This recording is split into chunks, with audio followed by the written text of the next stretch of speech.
Molt bon dia a tothom, benvinguts, benvingudes, bienvenidos, bienvenidas. Welcome everyone. Muchísimas gracias por estar hoy aquí con nosotros en este lugar tan maravilloso como es la Fundación Joan Miró. Primero de todo, quería deciros, hay personas que también nos están acompañando vía streaming, así que también aprovecho para saludarlos a todos y a todas. Y primero de todo, decir eso, que yo soy Nuria Martínez Ribot. Para mí es un placer estar aquí con todos vosotros y también es un placer acompañar a Educo y acompañar también a la alianza ChildFund en la presentación de la campaña Web Safe and Wise, creando un mundo digital mejor con la infancia. Es una campaña que considero que es más necesaria que nunca, porque es una campaña que habla de la navegación segura de la infancia, que quiere garantizar que se protejan sus derechos y que garantizar también su protección. Así que antes de empezar a entrar en materia ya, quería comentaros primero 3 cosas. Este acto va a ser bilingüe, es un acto que se hablará, los ponentes van a hablar en inglés, también van a hablar en castellano, así que podéis encontrar en un canal la traducción en castellano y la otra en inglés. Deciros también, os han dado cuando habéis entrado una acreditación, en esta acreditación encontraréis un código QR. Es muy importante que no la tiréis, por favor os lo pido, porque allí tendréis mucha información complementaria del acto, información del programa, pero también información que cuando acabe el acto creo que os va a ser muy útil.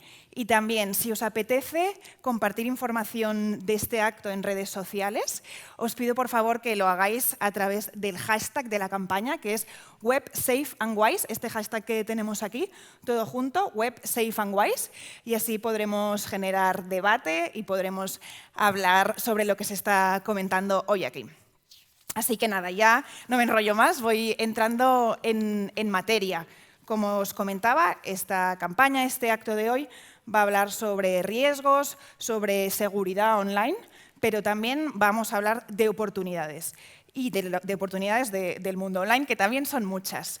Y para ello vamos a contar con expertos y expertas internacionales, también expertos y expertas nacionales, y contaremos con un grupo de jóvenes que me parece muy interesante, que nos van a explicar también sus vivencias y experiencias. Así que, por todo ello, por favor, os pido a los ponentes si os podéis ceñir al tiempo que está marcado, porque así vamos a poder escucharos a todos y a todas correctamente. Así que aprovecho para daros la bienvenida.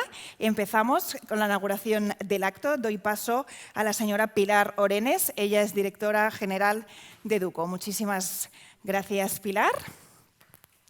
Gracias.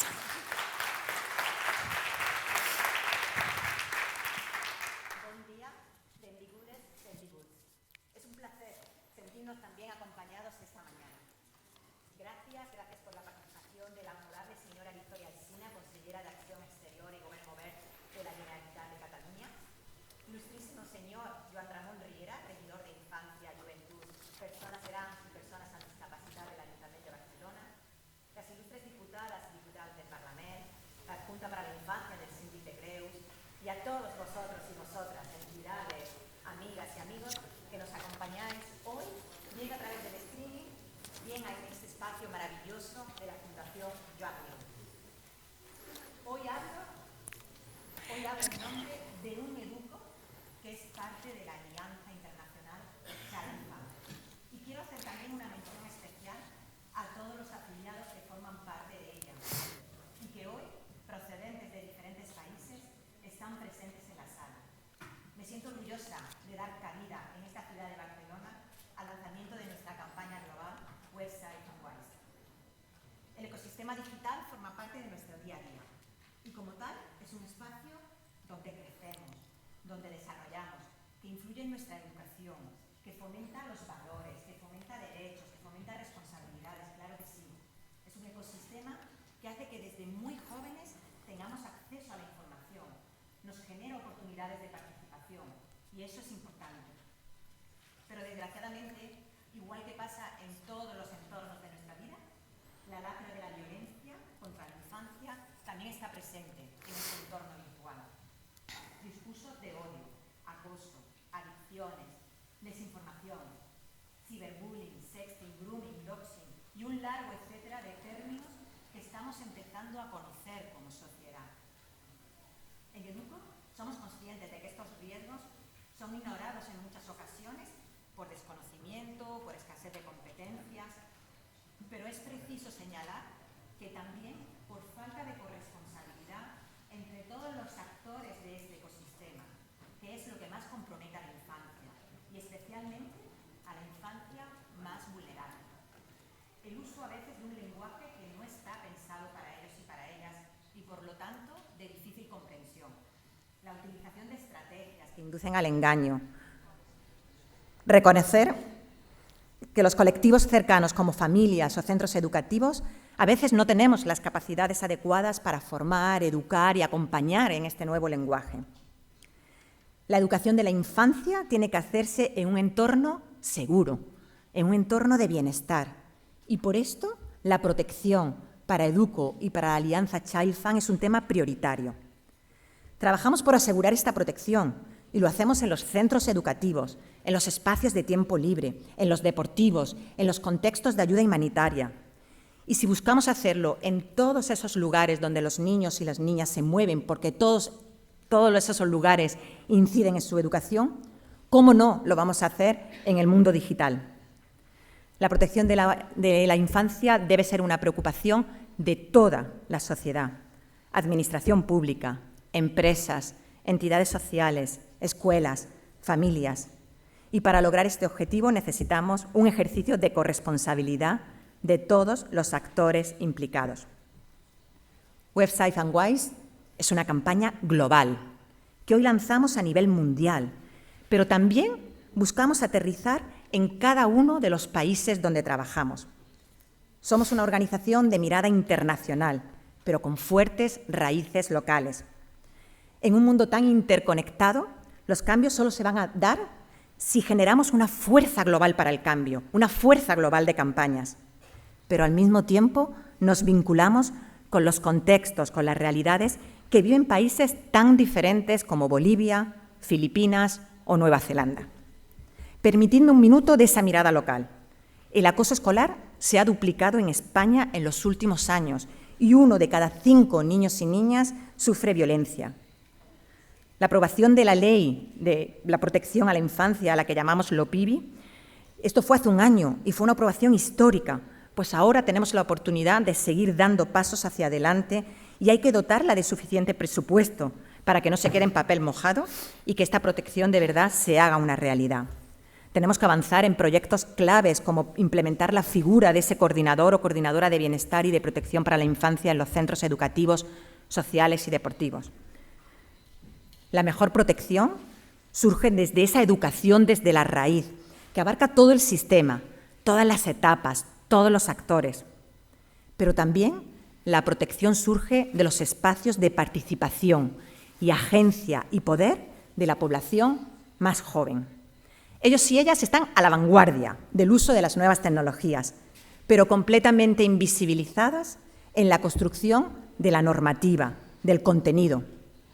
Si queremos que sean ciudadanos y ciudadanas digitales con derechos y con su bienestar asegurado, no lo conseguiremos solo prohibiéndoles y poniéndoles límites, sino ayudándoles a construir un pensamiento crítico y ofreciéndoles el lugar que como agentes de cambio y ciudadanos deben ocupar. Es un orgullo haber construido esta campaña desde esa escucha activa a los protagonistas de ella. Y hoy vamos a tener la oportunidad de seguir haciéndolo. Gracias a todas las personas que habéis trabajado para llegar aquí hoy.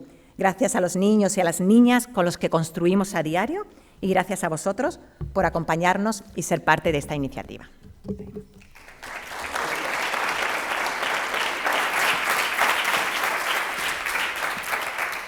Let me now introduce you Simon White. He's chairman of the ChildFund Alliance Board Directors.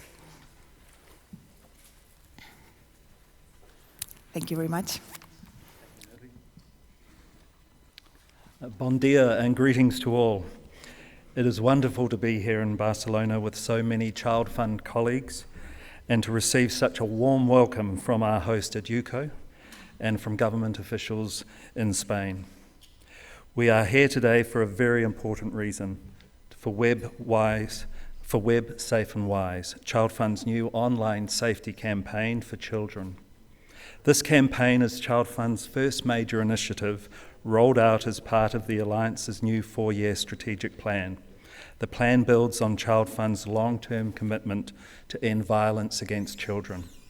Over the last 3 decades, the world has seen significant progress in advancing children's rights to survival, opportunity, and protection, as well as their right to speak on matters affecting their lives. A significant factor in improving the well-being of children and youth is digital connectivity. It has increased their access to information and education and has expanded opportunities for social and civic engagement. However, the rapid expansion in digital technologies is also exposing children to an increasing range of threats to their safety and well-being. This is why ChildFund has committed to tackling emerging risks to children in the digital environment. Alarmingly, the threats to children online are dramatically on the rise. UNICEF estimates 1 in 3 internet users are under the age of 18. The Global Partnership to End Violence Against Children reports that more than 200,000 children go online for the first time every day, with 800 million children actively using social media. Now, stop and consider that the FBI estimates there are 750,000 individuals looking to connect with children across the globe for sexual purposes online at any one time.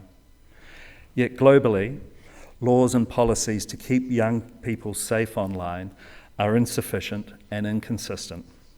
This threatens children's ability to access the positive benefits the internet offers. At the same time, they are unprotected from the potential dangers. This risk leads to an environment where perpetrators have the power to abuse, groom, and exploit children. We must reduce the occurrences and the negative impacts of such threats to children's safety. We also must strike a balance to ensure we empower children and young people to become effective digital citizens who are equipped to participate in online civic engagement safely, ethically, and responsibly as part of their healthy development. ChildFund Alliance members operate in 70 countries, reaching more than 23 million children and their families. We have the capacity, the drive, and the commitment to help end violence against children off and online. Today we will hear from program experts on the severity of this crisis and how civil society organisations can drive measurable change. By working together as one and working together with children, we can continue to create sustainable solutions that protect and advance their rights and well-being now and long into the future. Thank you. Thank you. Y ahora dejadme que os introduzca al regidor de Infancia, Juventud, Personas Mayores y Personas con Discapacidad del Ayuntamiento de Barcelona, el ilustrísimo Joan Ramon Riera.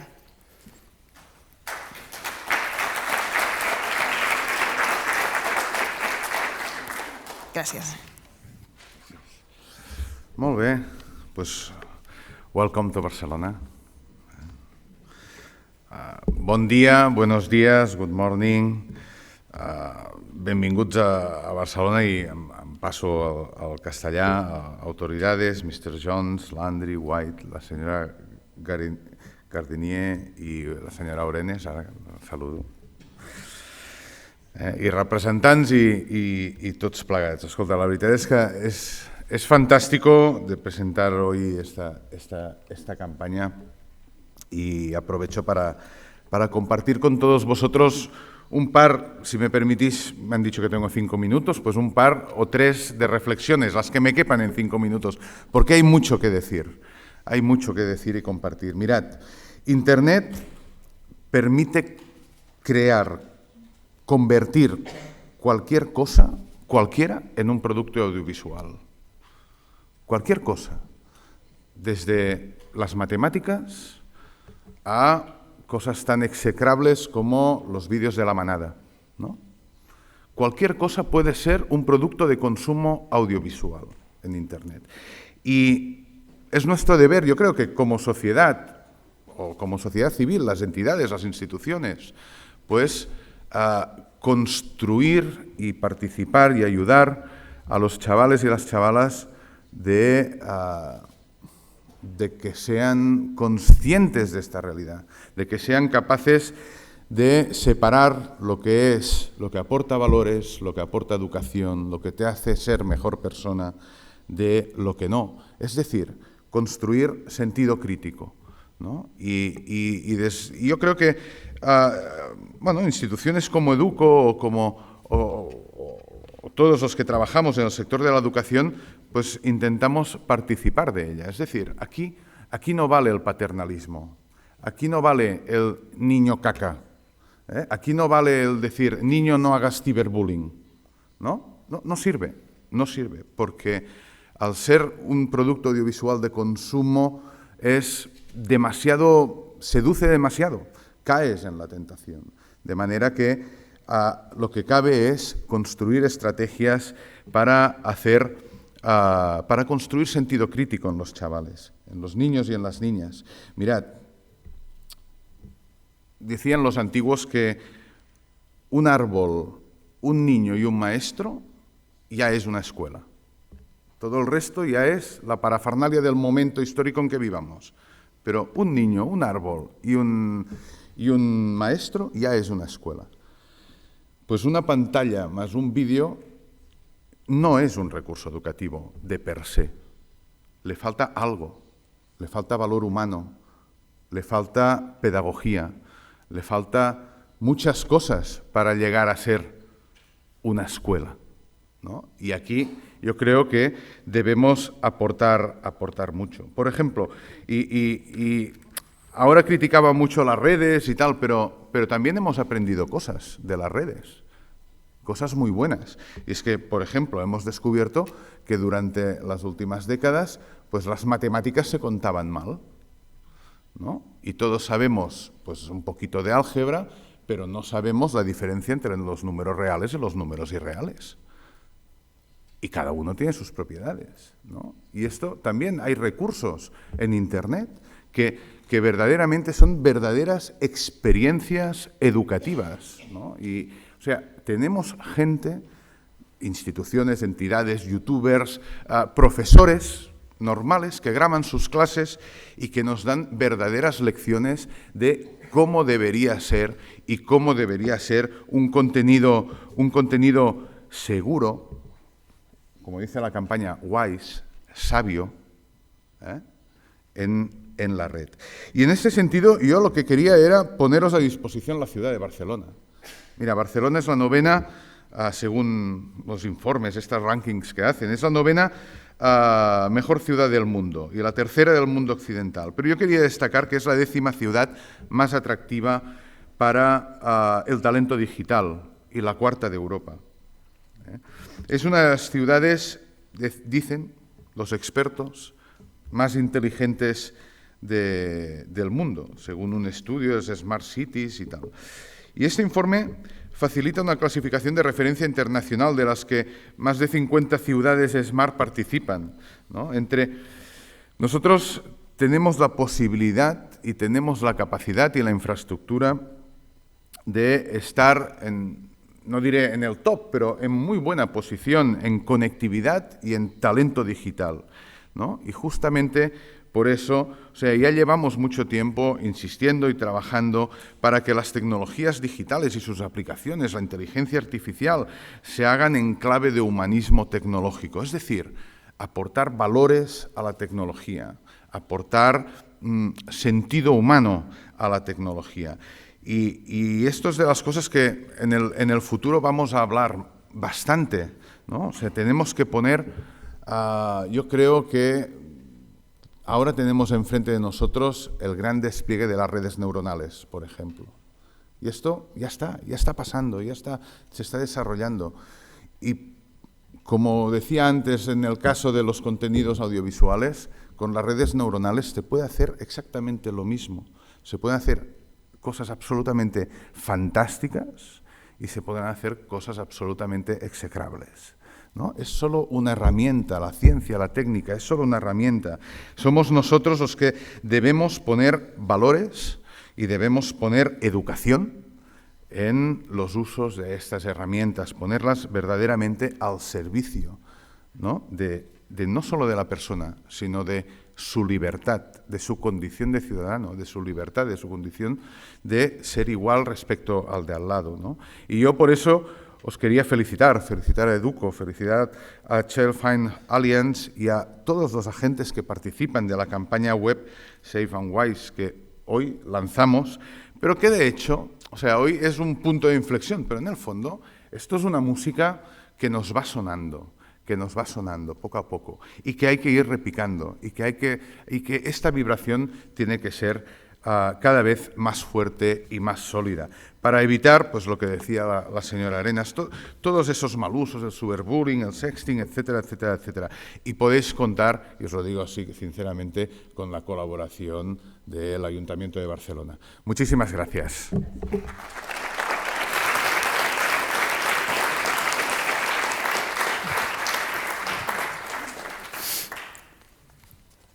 Muchísimas gracias.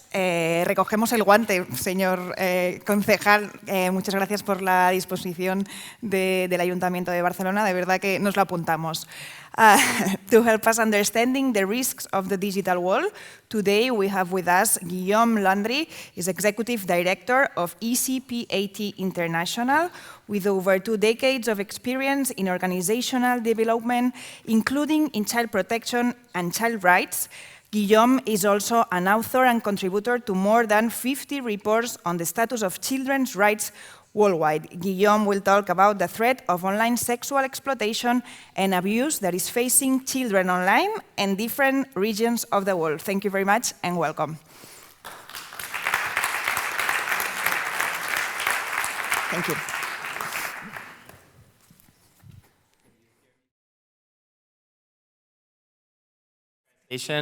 Yeah, there we go. All right. Well, good morning. It's very exciting to be with you. I feel a little bit like I'm part of your family for at least a couple of hours, so I'm quite enjoying this.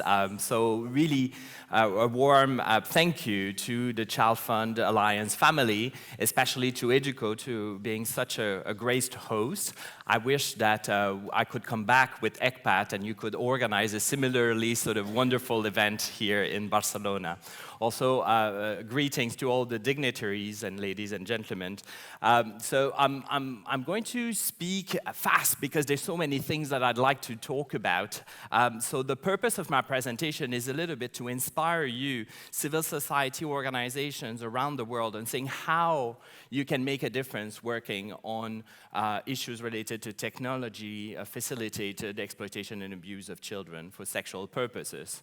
So just a few words about ECPAT. It's the largest network of civil society organizations that particularly and specifically is focused on combating sexual exploitation of children. And so we're present in over 104 countries with 122 member organizations, many of which are coalitions nationally established of different members organizations.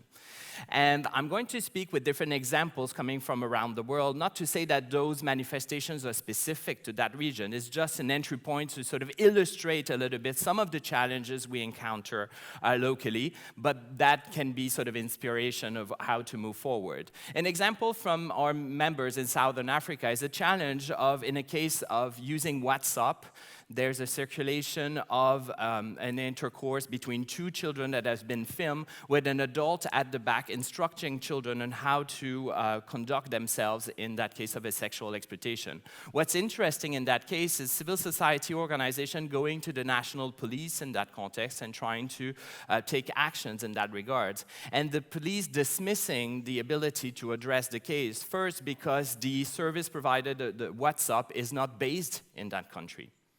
The second aspect is the concept that because it's online, it's not real. it didn't really happen. And third, because it's technically complicated, it would require sophisticated software to be able to investigate, and those softwares are not available in the law enforcement authorities in those countries.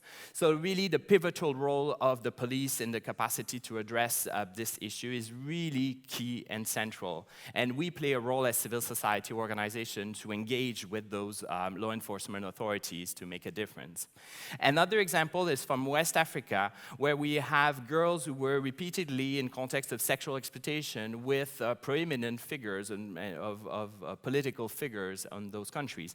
At some points, the girls filmed the men in those situations and then used those images to bully the political figures and wanting to get money, more money for the situation. Those images were circulated.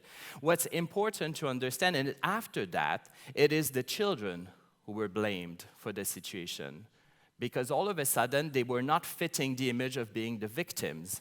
They were the one now being accused of being sort of bad people because they were exploiting the men for getting additional money. So this is interesting to see also. We have a responsibility of how we portray this problem, because there's more than just victimhood. Children are agents in those situations. They try to do their best, and in many instances, they can be in situations where they facilitate the exploitation of their peers, or even they exploit their peers. Johns Hopkins University have found, depending on the context, that 30 to 70% of the perpetrators can be children. So it's important to understand the complexity of that phenomena and be able to address the victimhood as a whole, not just in the social perception that children need to be completely passive in that whole experience. Another example is in South America, how organizations that have been providing psychosocial support to children for decades, children that were victims of sexual exploitation, with a recipe on how to help children overcome that experience, that negative experience, so making that transition from being a victim to being a survivor. And today they're saying our recipe do not work anymore, because the presence of the technology means that continuously the children can be sent back to this idea that this happened again. They don't have control on the circulation of those images. There's always in doubt that did they see the image? Do they know that this happened? So it's very difficult for children to maintain their status as survivors when they're constantly re-victimized by those images. And it requires a new approach to psychosocial schemes. And that's a key challenge for organizations working in provision of such services. Another example is civil society organizations in the Baltic states are reporting, not just in that region, but just to illustrate it, more and more victims are actually children with disabilities, especially mental disabilities. Technologies is a powerful tool to overcome some of those limitations that disabilities incur. Yet online, those children appear to be sort of very keen and very engaged, making them easy prey for grooming, so that those children are more sort of victimized. And what was challenging in the civil society organization is providing supports to children who have difficulty to understand what harm is about, and arguing that this was their only social interaction during the week. They were looking forward to it. So you can imagine how it's difficult to be able to address, to rescue those children, to provide support when there's such a gap in the way to understand the remit of what exploitation and harm is about. Another example here is the example of Thailand. It was interesting in workshops with UNICEF, ECPAT, and the government and different schemes looking at national plans of action. It is the children themselves who came forward and saying, one of the changes we want to see is reporting. We want to be able to report without the consent of our parents and families, because that has created so many problems internally in our approach with our family, because the families don't want to disclose those kind of situations to preserve the family reputation, and we're prevented from being able to reach out and report what happened. And we want to change in the legislation so children do not need to have the parental support to be able to disclose confidentially that this happens, so action can be taken in that regard. A great example of how children are challenging as well adults in the way we can articulate those kind of issues. Many countries right now, is the Building Back Better movement. Tourism is on the rise. There's a lot of hope that in the post-pandemic era, this will allow for economic growth in many instances. There's also a lot of challenges where we can see that several countries 15, 20 years ago had a very state-controlled approach to tourism where people needed to register officially, provide all sorts of information only to limited larger hotels.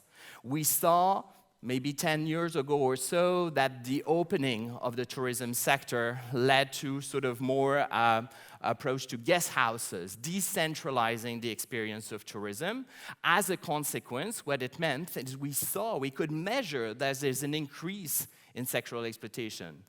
Such a design in the tourism sector brings risks. If we're not able to address them and have a positive discussion on prevention, we're doomed to have a negative consequences and have a negative image on tourism as a destination. And more now we're looking at homestay, volunteerism, so that's even more decentralized. We want to give purpose to travels. And unfortunately, we're making children as tourist attractions. And that comes with additional risks. And the technology facilitation of the touristic experience, not just the Airbnb and Booking.coms, but really sort of the experience of independently being able to book and prepare your travels through technologies is also bringing a lot more challenges to be able to prevent what is happening in that sense. Examples from from Eastern Asia in particular, where we see more of a connection between sexual exploitation and substance abuse. Two different patterns. Using drugs means that children are more dependent on sexual exploitation. It's more difficult for them to get out of it because they need the continued income to continue to take those substances. But the second aspect that is very important is the perpetrators are more and more using substances as well to affect the experience that they have in their sexual intercourse, which means that children have not only to be exposed to sexual exploitation, but they also become drugs dealer in many countries where that comes with death penalty and they're found. So their ability to advertise their services online needs also with a certain codification to indicate what kind of drugs they carry to match the expectation of the consumers. So you can imagine also all sorts of complexities in that regard. We talked about Barcelona being a fantastic hub for technologies, but clearly a challenge with the gaming industry, including in Europe, where there is a gender dimension. More boys are using the gaming industry, but there are grooming approaches where you use the chat function to connect with a child and then redirect that child to another platform that leads to grooming that child and grooming boys in particular for sexual purposes. So, it's an era where we need more regulation. And I thought I want to speak a little bit about this. I know Ernie Allen is a brilliant speaker who will come a bit later and tell more about it. But I wanted to make the connection that even if you're not based in the EU, you need to follow what's going on at the European Union level. Because last week, the European Union presented the first ever bill that is about regulating technologies and making it mandatory to detect, to report, to act on child sexual abuse material. And that's a huge change from the self-regulatory approach that has happened before. Why does it matter for Africa, for South America, for Asia? Because if Europe is going forward with that legislation, it establishes a norm, a standards upon which other other countries will find it much more easy to regulate equally on that sector because the big firms will have had to adjust with the expectations that are brought forward in that legislation. So that's very important. The safety by design, privacy by default, making it compulsory to detect existing images as well as new materials online, and equally important to look at how we detect grooming. So that's a different thing from material, but it's also in the chatting function. So there are existing technologies to do that. It's important to look at the whole picture, including the virtual spaces that are coming forward. So designing legislation that is capable of addressing today's challenges as well as tomorrow's challenges in the ways technology are a fantastic opportunity for education, for play, for all sorts of measures for children, but they also incur risk, and we have responsibilities to foresee and regulate those. And so it's very encouraging to see that the draft legislation is really taking bold step in that respect. However, maybe one point for ChildFund is to help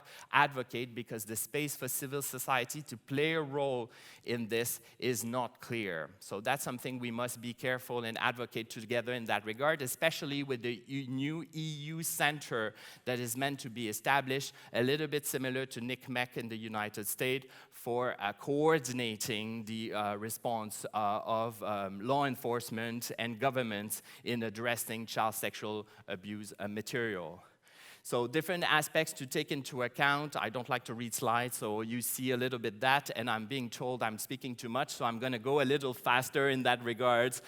So different elements to take into account, and the PowerPoint will be available if you want to look at this. Key element, the population has been surveyed in European member states. The population, by and large, is saying, yes, we're concerned with privacy, and that's important to us, but we're fine if privacy is slightly tweaked so that we can also protect children. So the end-to-end encryption is important, yet there are ways to do it by including detection that is not too intrusive, and that's important. So that's something also that is important to say, that the population is massively in support of those elements, those legislation.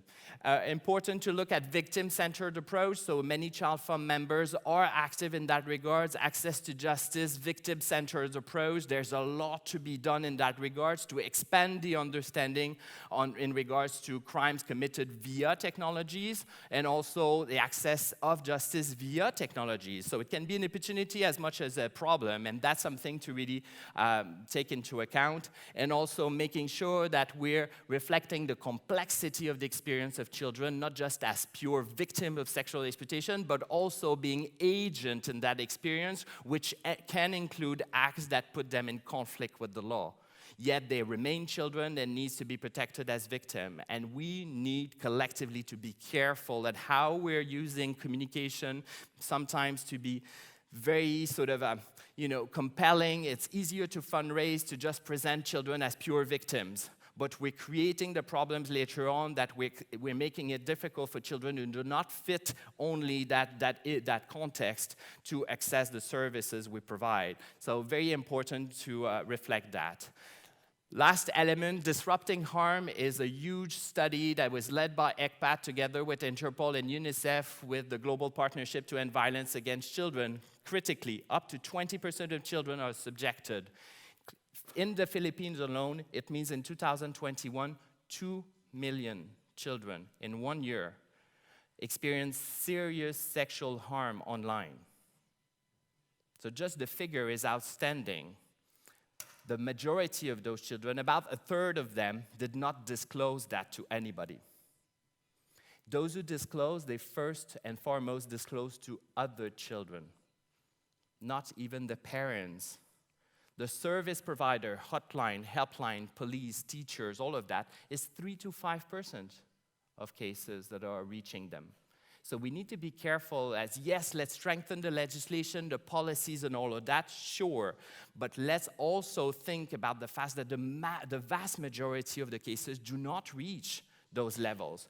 So we need community-based approach, we need capacity building of families, we need to put the children at the center of this prevention strategy, Not to put the burden on them to deal with it alone, but they must be credible actor in our strategy. So child participation is critical. Fantastic to have young people who will be helping us to make sense out of this. Critical point, let's get closer to the children in our strategy and our response. Let's focus on digital numeracy. We are in a critical moment in history where the children know better than us, the adults, about technologies. Let's use that to our advantage in our discussion and prevention strategy. Let's avoid situations where the adults are addressing it on behalf of children, because clearly we are failing. We need them on board. They know better. We need to talk about sexual and reproductive health. A lot of the issue is when we don't have access to that information, it means that it's the foundation on which children are more at risk of sexual exploitation. That's the best prevention strategy. It can be difficult for us, for adults, but the children are already there.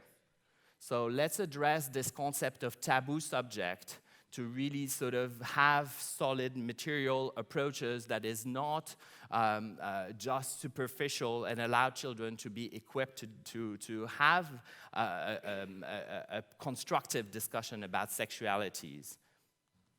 And that's it for me. Sorry, speaking too much. Thank you.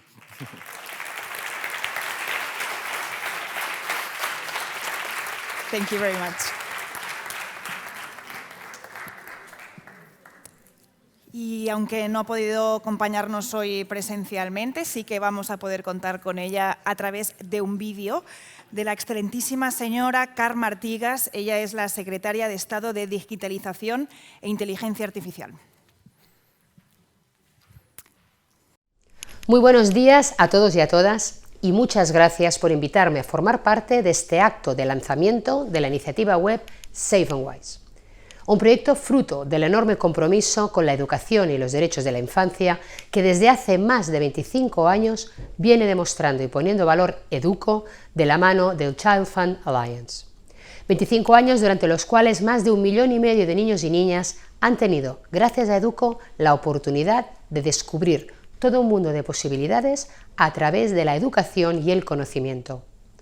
Una labor de empoderamiento e inclusión social de la población más vulnerable, con el fin de construir entre todos y todas sociedades más justas y respetuosas con los derechos de la infancia. La tecnología digital nos ofrece herramientas y vías innovadoras para un desarrollo social y educativo con un potencial sin precedentes. Una perspectiva integradora, accesible y cohesionadora de la transformación digital que desde la Secretaría de Estado de Digitalización e Inteligencia Artificial entendemos como una prioridad esencial que impregna todos los planes y medidas que estamos poniendo en marcha. Desde una premisa clara, poner la tecnología al servicio de un mundo digital mejor y más justo con la infancia.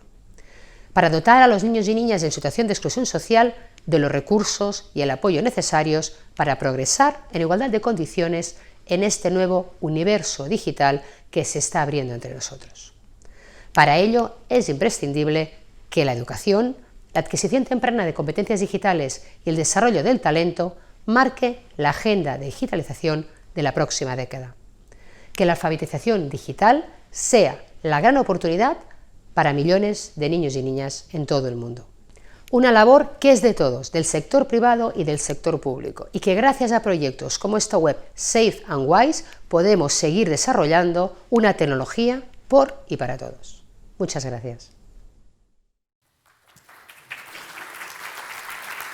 Muchísimas gracias a la secretaria de Estado de Digitalización e Inteligencia Artificial, la excelentísima señora Carme Artigas.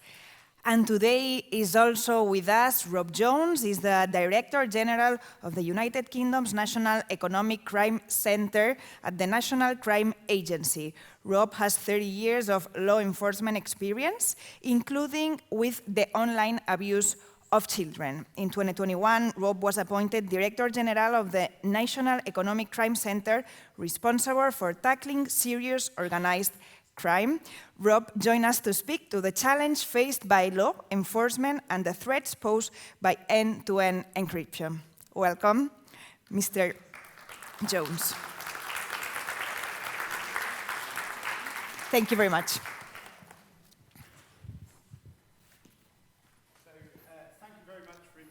here today. It's a real privilege to be with all of you. This is a really important topic, and it's really important that when we get an opportunity like this, that we're very frank and honest about what we face and the challenges that we've all got. What I'm going to try and do is I'm going to develop some themes that are in the other presentations, because a lot of what's been said is my day job. In trying to mitigate the threat to children, all of what you've heard are the big issues that we're trying to confront. And I'll try and give you a flavour for what we've done in the UK, the journey we've been on, and where we've got to, and what the future looks like. I will if this works. Can we move the presentation on?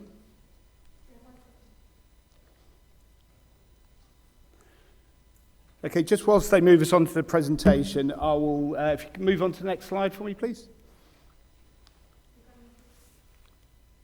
Great. Okay, so this is the journey that we've been on. So in 2006, the Child Exploitation and Online Protection Command, CEOP, was formed. Now, that was when we were beginning to become aware of the online threat to children in the UK, and it was a multidisciplinary environment where we tried to bring together social workers, criminal investigators, experts in technology to look at the threat. Now, that multidisciplinary environment is really, really important to us, and it's really important in terms of tackling the threat. And that theme will come out as I go through the presentation. So in 2013, the National Crime Agency was formed. The National Crime Agency is designed to tackle organised crime, and we tackle child abuse as one of the top priorities for crime in the UK. So there's a reason that the CEOP command sits in the National Crime Agency. It's because the tactics, the tradecraft, what we need to do, the tools to tackle online child abuse are at the highest level. They're in fact national security tools you'd use against terrorists, drug smugglers, a whole range of other actors. So it's really, really important that when a country takes on child abuse, they take it really seriously. And if you're serious about doing this, you need access to the best technology and the best covert tactics, and I'll explain why. This man here, Matthew Folder, we arrested in 2017. It took us 4 years to find his true identity. He operated anonymously online for many, many years and was able to victimize hundreds and hundreds of children.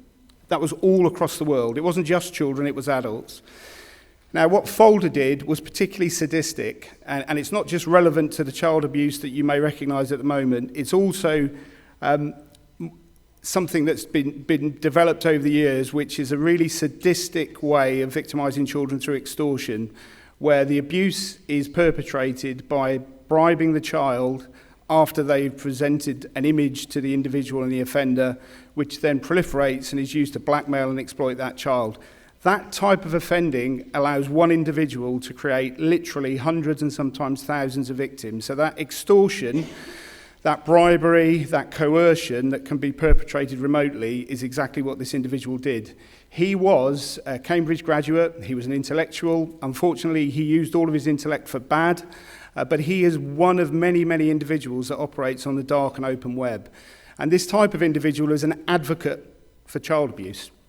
They will normalize it, they will tell people around them that it's something that should happen, and they go out and they are a force multiplier for bad. They create more abuse. So that type of individual is a priority. The tactics we used to identify Folder were exactly the same type of tactics that are used in counterterrorism. A very, very difficult target to get to grips with. So since 2017 and the arrest of Folder, we reflected on what happened in the UK and the fact that it took us 4 years to identify that individual. We thought it wasn't good enough, and we invested more in specialist teams to tackle that type of offender. And we've learned a lot as a result of that. So the figures that you see on that slide are pretty worrying for us in the UK. But my reflection on it, we work a lot with international partners. We look very hard at this problem in the UK, and it's taken us years to understand how many people pose a risk to children. So the figure earlier about the FBI saying 750,000 people trying to make contact with children, don't think there are only 750,000 people internationally that are trying to make contact with children to pursue a sexual interest. Our assessed position in the UK is that between 550,000 and 800,000 individuals have got a sexual interest in children. That is a very large figure. Every country should understand the size of their problem. It's taken us 10 years to get to the confidence to say that that is the size of our problem. Once you see the size of that problem, you realise you're not going to solve that type of problem by just arresting people.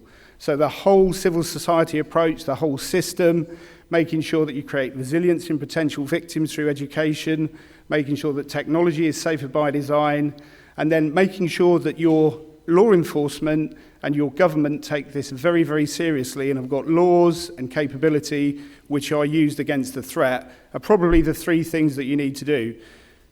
The prison community in the UK will never be more than 100,000. So at any one time, we know that there are individuals out there that we can't get to, that we won't be able to arrest, that we need to make sure through other means, by educating children, by identifying people who have a problem and are pursuing a sexual interest in children early, that we can prevent that from tipping over into contact abuse. In the UK, there are about 75,000 people on the sex offenders register, on our national register. Again, that is a small number compared to the number we know are actually pursuing children. So we've got a big risk we're trying to mitigate between the number of people in prison, the number of people we're pursuing, and the scale of the problem. Through investing in the type of capability I've talked about, the problem we now have in the UK isn't that we don't know who the offenders are, but it's how do we get to the worst offenders most quickly. So at any one time, we've got a figure there of 715,000 intelligence leads. We are truly intelligence-led. We pursue all these individuals. Literally, every individual we identify, we will do something to mitigate the risk to children. Those figures give you an idea of the scale of the problem that we're facing. And when you've got a problem that big, you need to do something differently, and I'll come on to that. By pursuing all of the offenders that we pursue with an intelligence-led response, the response in the UK alone has been responsible for safeguarding 13,500 children. That is enormous, that's in 1 year. And arresting over 10,000 offenders. Again, that's enormous. So with that level of activity, the maturity of our understanding, that level of activity sounds quite impressive, it's something we should be proud of, but we know all it's doing is keeping a lid on the problem. It isn't yet pushing it back. And we need to push the problem back so children are safer and can use the internet in the way that they should be able to.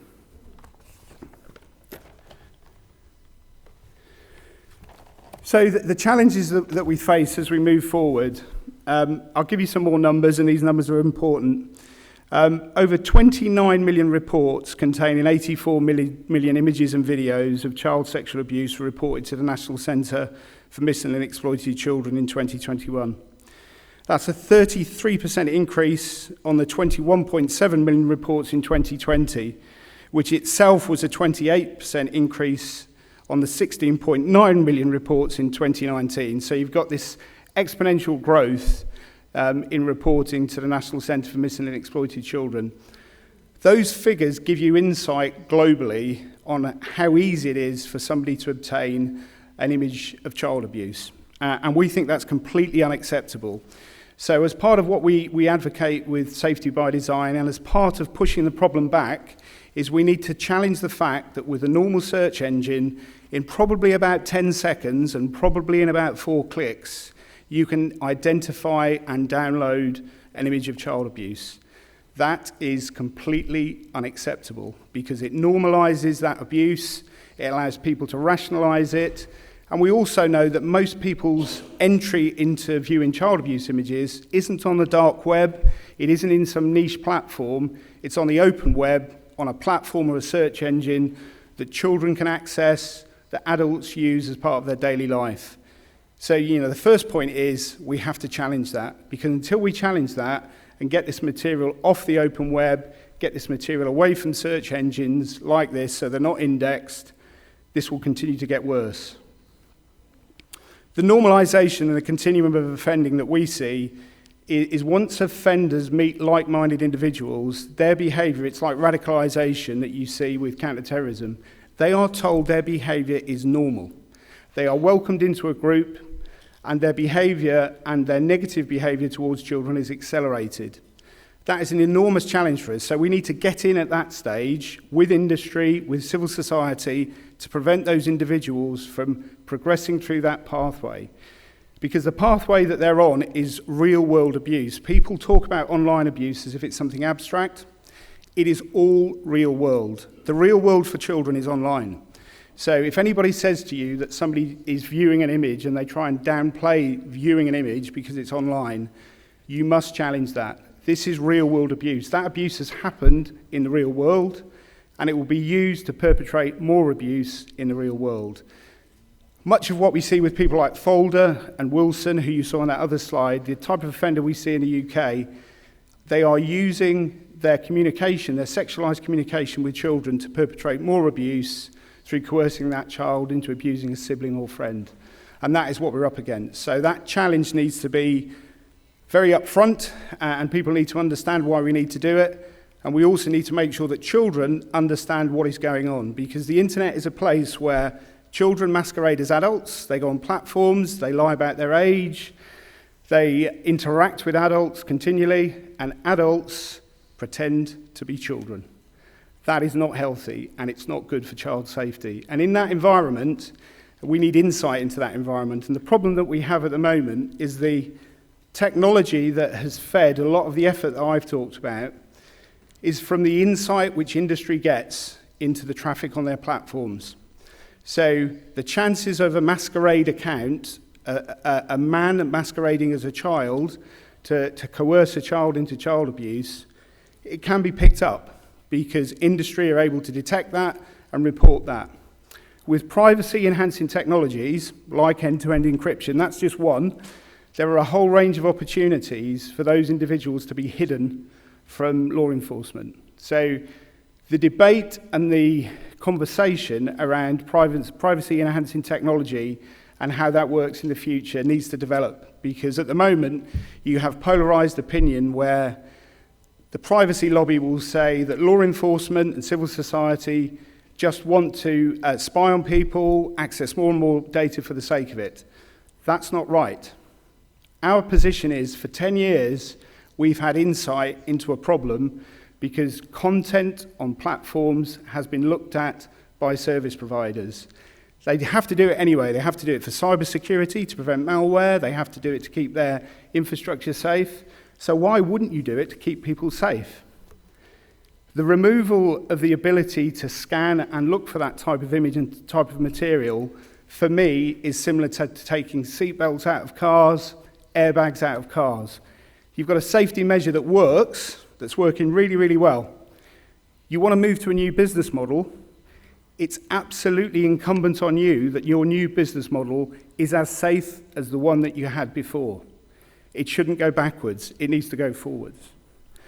The best technical minds in the world, in fact the people that created the current response, which is based on something called photo-DNA, which allows the hashed images of child abuse to be detected online, all say that this can be done. All say that you needn't compromise end-to-end encryption or privacy-enhancing technology to protect children. In fact, you can do it, but what you must do is create a system that is able to also look at content. Now, it isn't the case that government need to look at content. It's the case that responsible service providers look at content themselves to report to authorities when they see something which is damaging, which is going to hurt children. And that principle seems sensible, logical, and something that anybody involved in child protection would want. Families, parents, carers, children, everybody would want. But for some reason, we're currently in a position where we've not got over that debate around privacy versus public safety. The ECPAT presentation and the polling is really, really interesting. 24% of people want more privacy, but 76% say not at the cost of safety. That feels logical. So, what we now face as we're moving forward from a law enforcement perspective is we've made a lot of progress. we now don't face the challenges that we have been talked about internationally, where people blame victims, don't recognise there's a crime, don't deal with it. So we've got ourselves in a really strong position, and we've also got ourselves in a position where the insight from what we do is used in education. It's used in education with children. We can tell children this is how an offender will behave. All of that insight comes from those investigations and that activity. If you lose that and the lights go out, you will not be able to educate children and create resilience. And the internet and the open web will become a darker and worse place for it. So how we come together, because I can't say it, as a law enforcement professional, if I say it, I am challenged that I simply want more access to people's personal data. Trust me, I do not. I have enough data from the modern internet-enabled world to sink us and to prevent us being able to do anything. We are not seeking more. What we need is for people to take a responsible approach, to use the insight they have and their knowledge on their platforms to protect children and keep them safe. Because we saw through COVID, as soon as people are forced, and they were forced, children were forced to use the internet more, the people that seek to exploit children, cause harm to children, look at that as an opportunity. And when lockdown started in the UK, we saw and we picked up the intelligence of all of the groups who had a sexual interest in children starting to look forward to the fact there would be more children online with less parental supervision. That's a fact. We acted, we arrested more people, we dealt with that, but you can see from the figures that I've talked about, there are more and more children online, there are more and more perpetrators online, and now is not the time to take a step back, take the seatbelts out, take the airbags out. Now is the time to put the roll cage in and make that vehicle even safer. I'll leave it there, I think I'm probably out of time.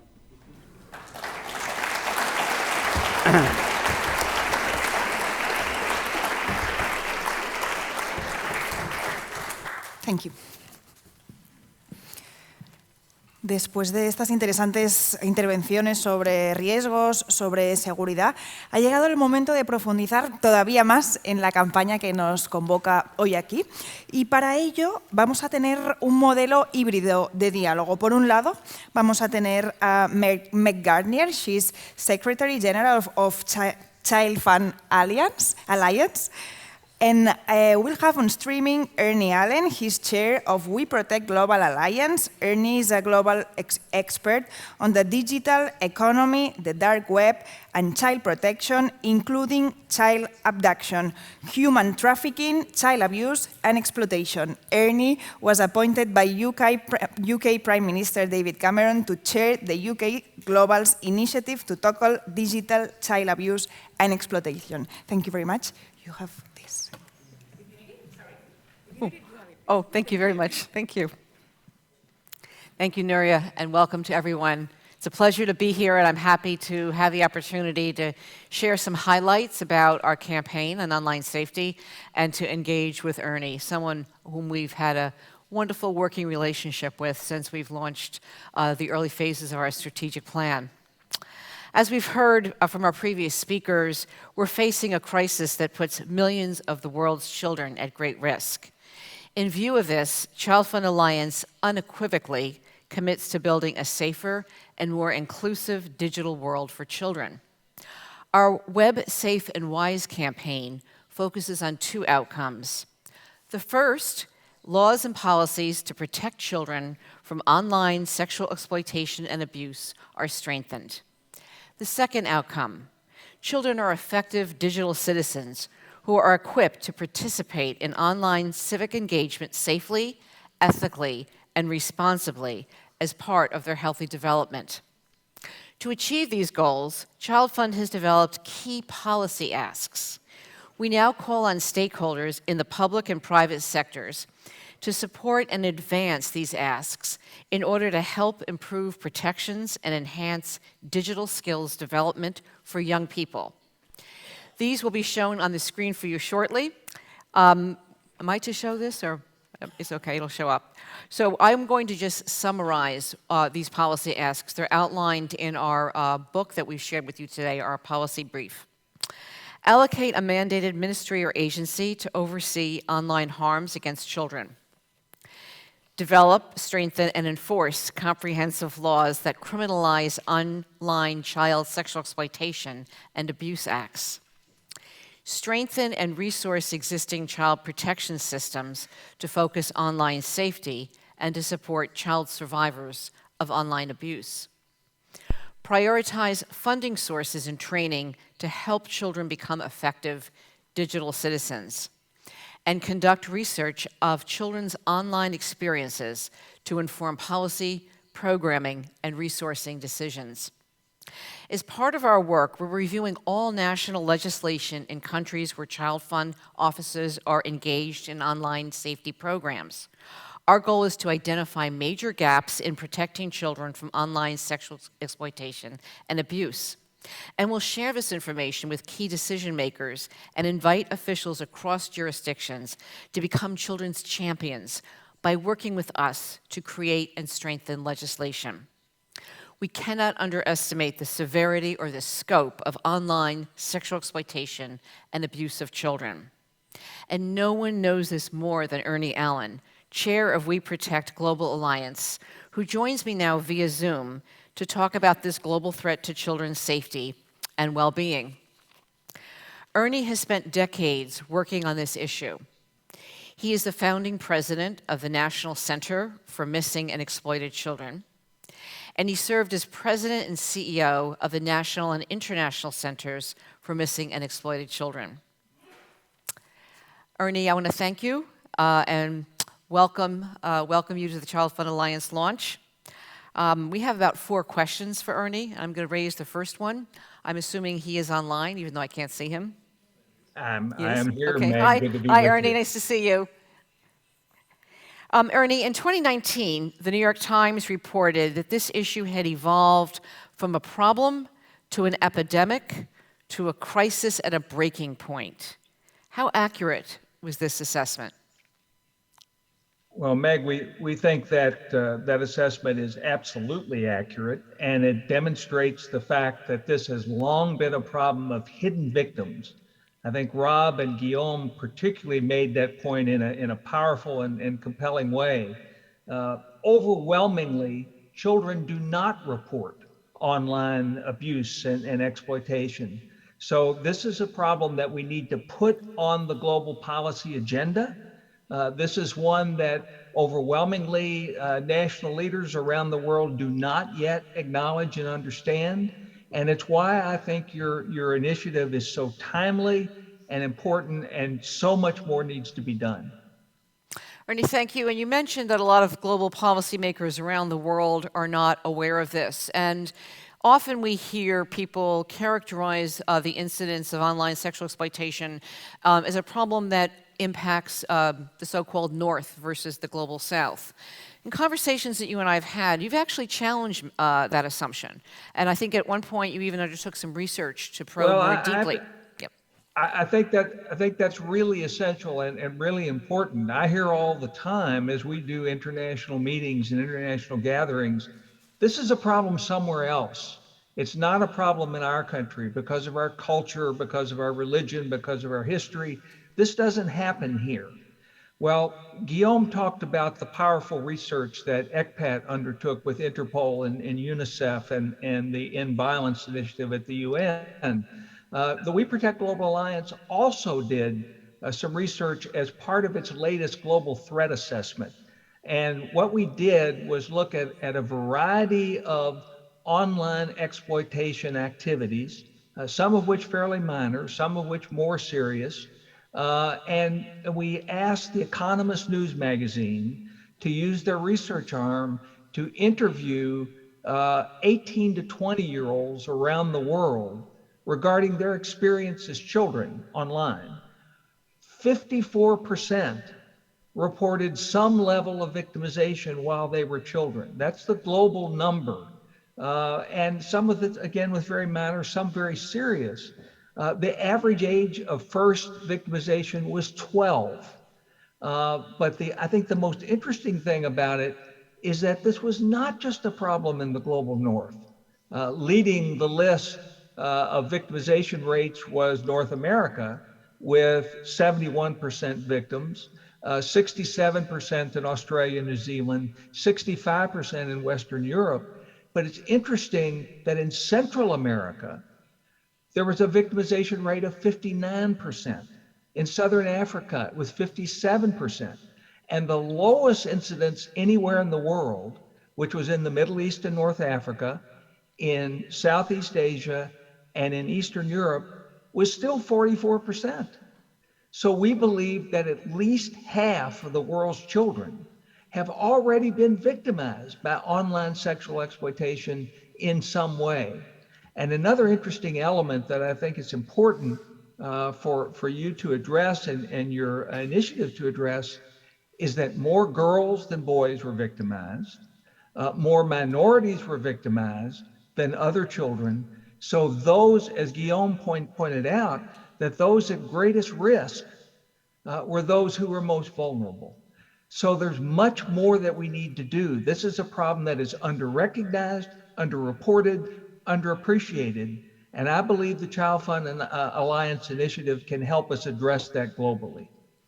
Thank you, Ernie. That's exactly what we're trying to do, and I appreciate your highlighting some of the research in the Global South, because clearly it's an emerging threat to children's lives and perhaps not as visible as some of the other challenges that we've been tackling through our member programs in 70 countries. Ernie, you spent 28 years at the National Center for Missing and Exploited Children, and you once said you never handled as many as more than 1 million reports in any given year. But now in 2020, a couple of years ago, the National Center handled nearly 22 million. What do you attribute to this dramatic increase? And are there, as we mentioned earlier, regions of the world where this is more relevant and more prevalent? Well, I attribute it to the fact that the world is beginning to acknowledge and recognize the existence of this problem. Rob pointed out in his presentation that those numbers have actually climbed dramatically since 2020 and 2021. 29 million reports involving 85 million images and videos last year alone. Now, part of that is reporting. Rob pointed out the use of photo DNA and hash matching technology by companies. So they are beginning now to report this content when it appears on their servers. But he also pointed out that another element of this is that those who have sexual interest in children, who a generation ago felt aberrant, isolated, alone, suddenly discover that they're part of a global community. They can connect online with people of like interest around the world and trade images, techniques, fantasies, even real children. And they can do all that in virtual anonymity, a challenge which is going to grow even greater with the introduction of end-to-end encryption. So what we're discovering is that there's far more of this than we ever knew about.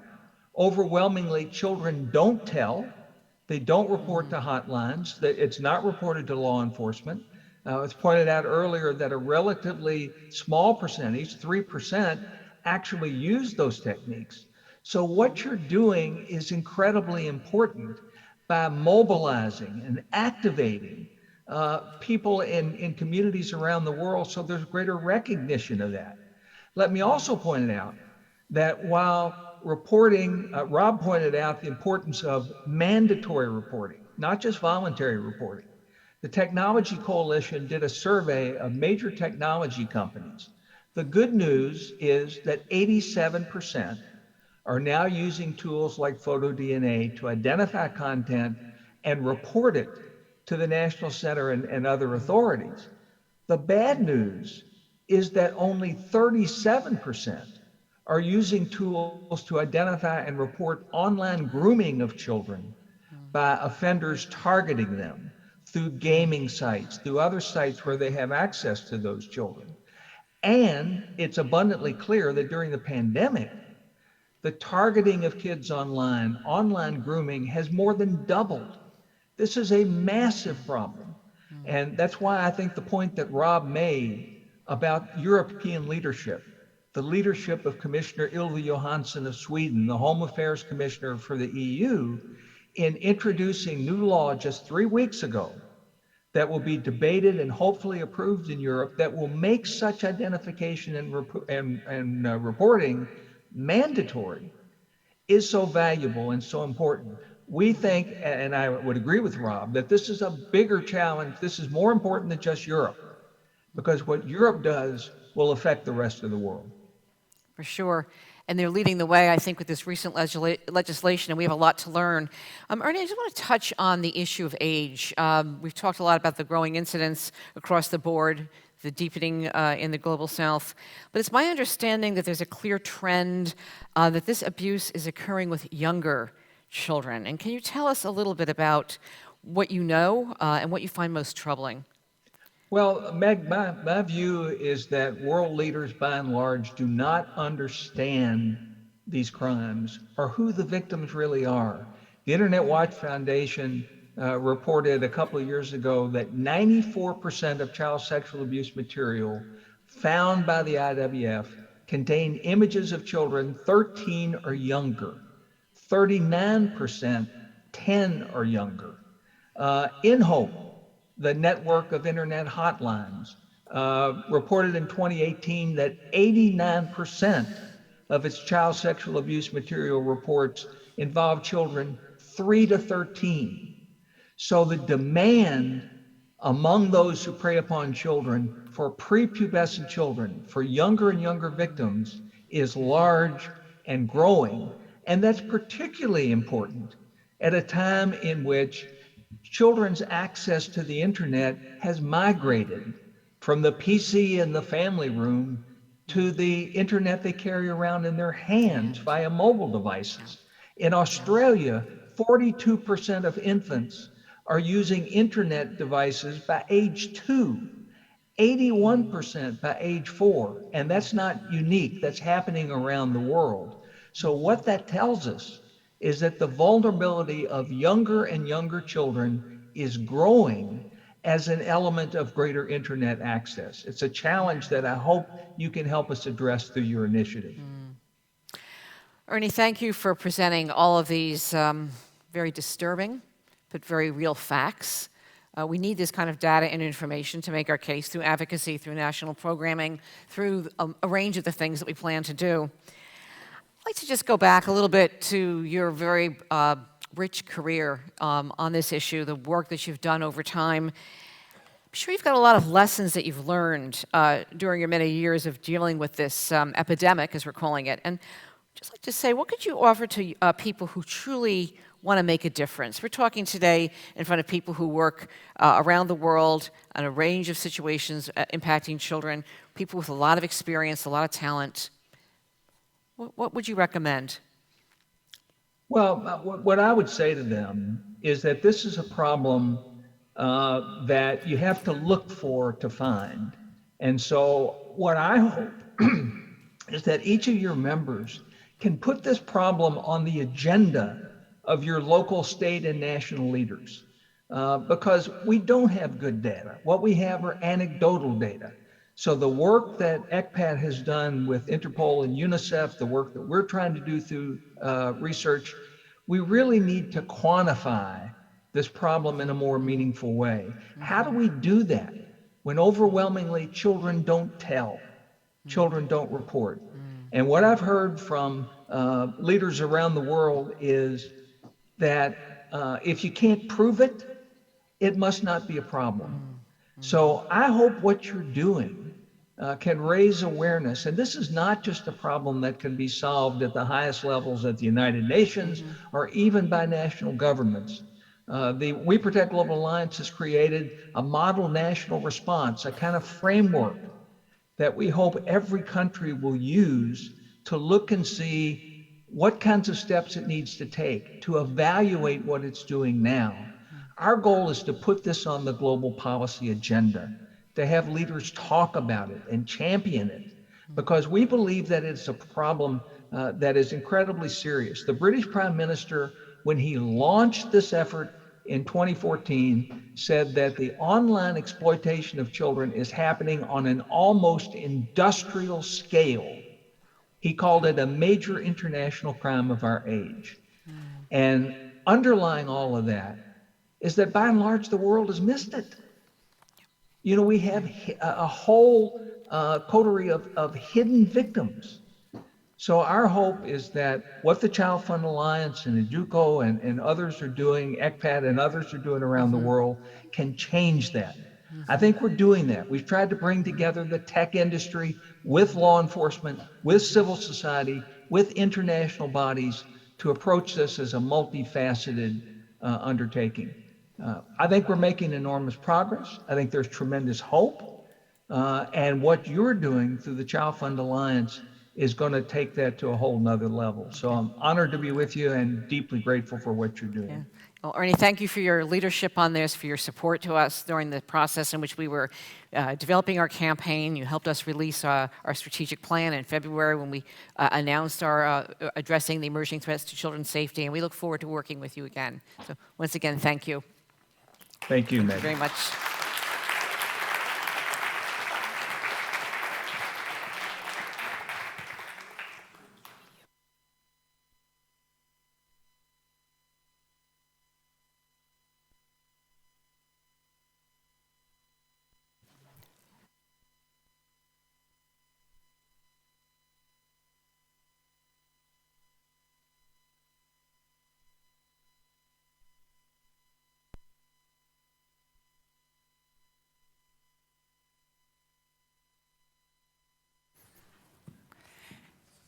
Vamos a ver ahora un vídeo de un call to action de niños y de niñas.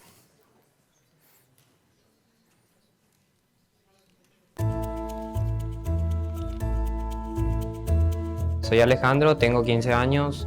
Hola, mi nombre es Eric Chávez Torres, tengo 17 años. Cháu xin được tự giới thiệu, cháu tên là Hương, là học sinh lớp 9. Mi nombre es Álvaro Francisco Martín, tengo 15 años. Creemos importante que se ponga más atención en la seguridad en línea de los niños, ya que estamos expuestos a amenazas, a ciberbullying, a contenido inapropiado, a que invadan mi privacidad y el acceso a información de fuentes poco confiables. Solicitamos que los gobiernos inviertan en capacitación para padres, madres, niñas, niños y docentes en el uso de la tecnología y de la Internet. Las niñas, los niños y adolescentes de Paraguay pedimos acceso fácil, gratuito y seguro a Internet para todas y todos, especialmente en las escuelas. Vì chúng cháu có nhiều bạn không có Internet để học tập trực tuyến, nên chúng cháu mong muốn có điểm truy cập Internet để phục vụ cho học tập trẻ em. Que los gobiernos conozcan las necesidades, falta de acceso a Internet, equipos tecnológicos, etc. de las comunidades antes de emitir un comunicado respecto al uso de las tecnologías. Que nuestras escuelas y familias tengan los equipos tecnológicos. Chúng cháu mong muốn được các nhà mạng cung cấp các gói mạng an toàn giá rẻ dành riêng cho học sinh. Garantizar el acceso a equipos tecnológicos para el desarrollo educativo de los niños y las niñas. Que las plataformas sociales tengan medidas de seguridad y privacidad claras para proteger a todos, en especial a niñas, niños y adolescentes. El gobierno garantice que los creadores de redes, aplicaciones y contenidos en páginas web suban información veraz y adecuada para la población.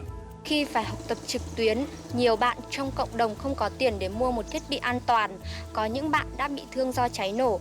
Chúng cháu mong muốn được tạo điều kiện để có thể dễ dàng mua được những thiết bị thông minh, an toàn với mức giá thấp. Establecer sanciones a quienes emitan contenido dañino a través de aplicaciones, juegos, blogs, etc. Đồng thời, chúng cháu cũng cần được hướng dẫn để đảm bảo an toàn khi dùng thiết bị thông minh và bảo vệ sức khỏe mắt khi dùng thiết bị thông minh nhiều.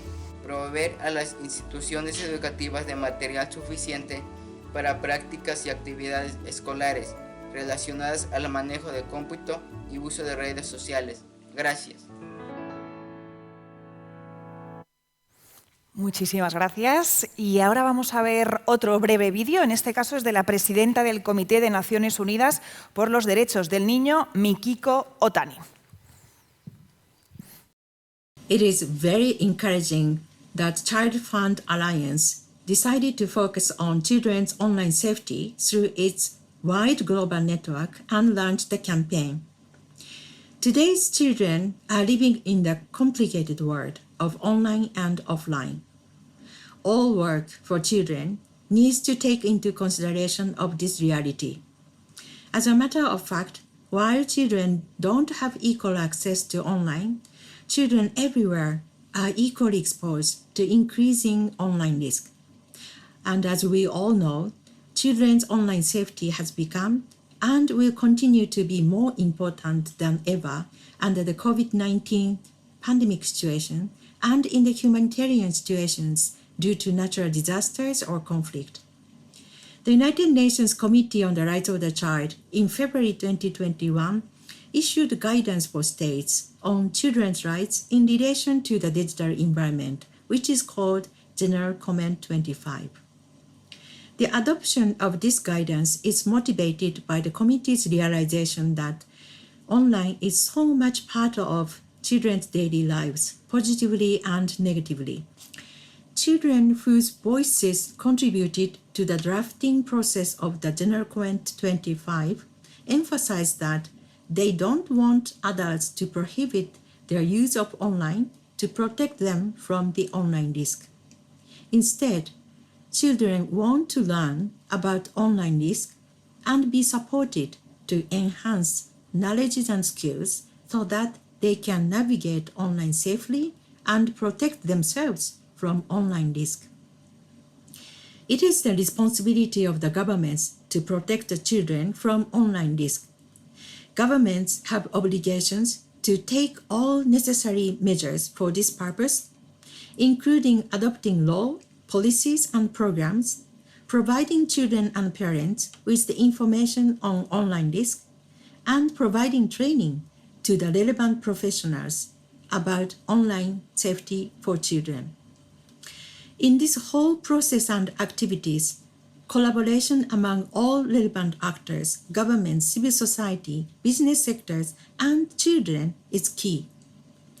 Civil society organizations should be recognized by the governments as important partners to work together for children's online safety, and children should be always at the center.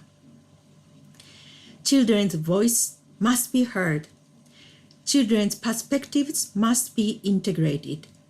I expect the civil society to play an important role in this regard as well by advocating and supporting child participation.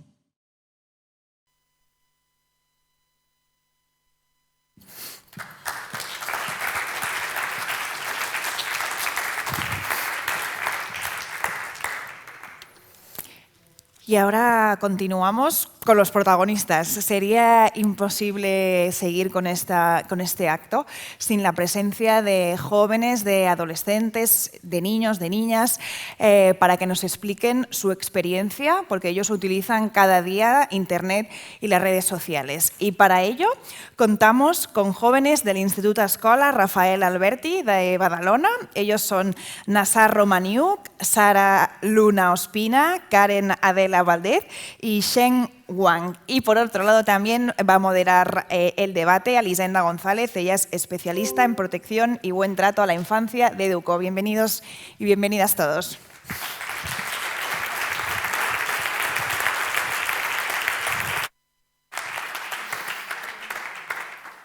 Bueno, buen día, good morning, buenos días a todos y todas. Wow.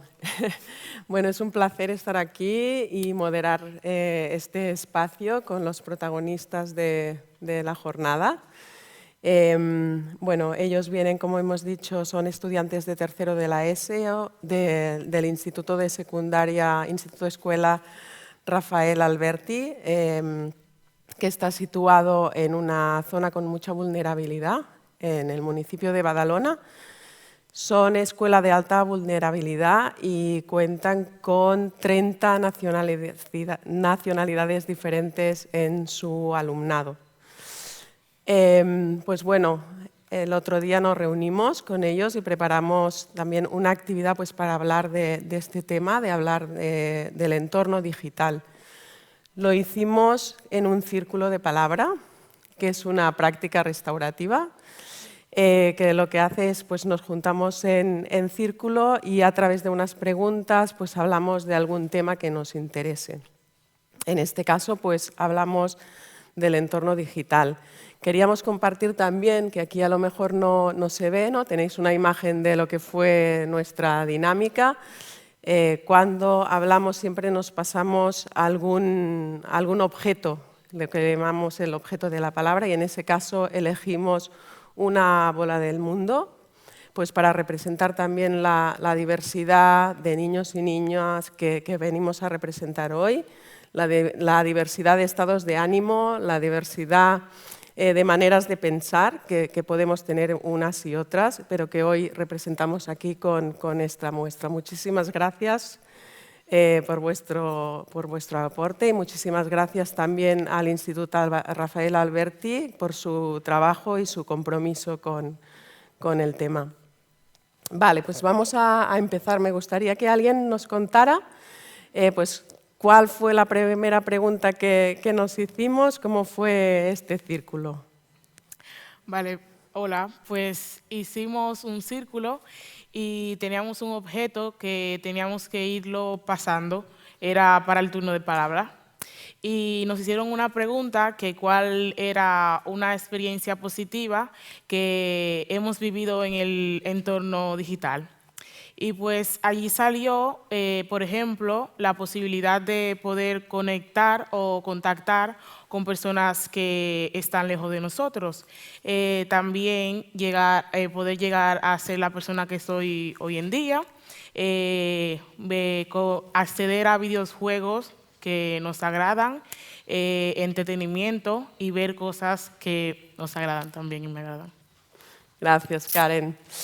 También, si nos puedes contar un poco el ejercicio que hicimos después, ¿no? Donde había una pregunta que yo os hacía, que es ¿qué necesitas para dar lo mejor de ti misma en el entorno digital? Sí, de hecho, esa misma fue la pregunta y nos mostraron una serie de cartas con necesidades personales y primero elegimos individualmente varias necesidades, luego por parejas y finalmente por grupos de 4. Y al final salieron varias necesidades y la que más se repitió fue la seguridad. Gracias. Gracias, Karen. Pues exactamente, ¿no? Aquí tenéis las necesidades que ellos eligieron, pues confianza, tolerancia, seguridad se repitió en varios de los grupos que estaban trabajando. Sentido del humor es otra necesidad que salió. Justicia, positividad, respeto y aceptación.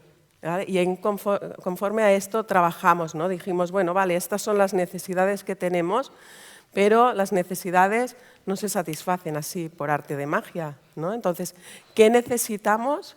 ¿Qué haría falta para que estas necesidades sean satisfechas? Pues hablamos entonces de compromisos, ¿no? Y hablamos primero de cuáles son los compromisos que podemos asumir nosotros como niños y niñas para pues, garantizar que esto sea una realidad en el entorno digital. ¿Y nos contáis un poco qué tipo de compromisos salieron? Pues el compromiso que la mayoría de las personas estaba de acuerdo en hacer, que era respetar, el respeto en sí, para poder así tener un ambiente más tranquilo y también no burlarse con las demás personas y poder empatizar para evitar más conflictos. También en tema de bromas, saber dónde y cómo y cuándo decir una broma o no, y pensar 2 veces antes de decirlo y ver si tú también te atreverías a decirlo en la cara o no. Gracias, Nazar. También, pues bueno, cuando estábamos hablando de todos estos temas, ¿no? Y también salió el tema de la seguridad y nos dimos cuenta que estábamos hablando como de 2 tipos de seguridad. Una que tiene que ver de nosotros o ellos, ¿no? En relación con el entorno digital y otro que tiene que ver con la seguridad que sentimos en el entorno digital como un ámbito nuestro de relación, ¿vale? Y aquí me permito también introducir todo el tema de no solo de trabajar en la violencia, sino de trabajar lo que estaba diciendo Nazar, ¿no? En la construcción de espacios de buen trato, de que ese entorno digital sea un espacio de relación buen tratante para ellos, ¿no? Y en este sentido, Nazar, ¿nos cuentas también un poquito qué más salió, ¿no? de todo esto? ¿De qué más hablamos? Pues en el tema de la seguridad hemos hablado sobre todo en poder pensar en si lo que vamos a hacer no va a traer consecuencias negativas. Por ejemplo, enviar una foto a algún desconocido o, por ejemplo, leer bien los términos de uso o también con enviarle a quien sea tus datos personales. Y con el tema de ciberbullying también, si es un caso, pues reportarlo. Y también en el tema de que si ves también datos personales de alguien que sabes de que no han sido publicados sin su consentimiento, también reportar, porque también últimamente se hace eso. Vale, gracias, Nazar. Y después también hablamos, pues después de hablar de qué nos preocupaba, qué compromisos podíamos tomar nosotros, también estuvimos pensando en los compromisos que debían de tomar las personas adultas para satisfacer también estas necesidades, cuál es su papel y cuál es el compromiso pues, que les pedimos. Sheng, ¿nos explicas un poquito?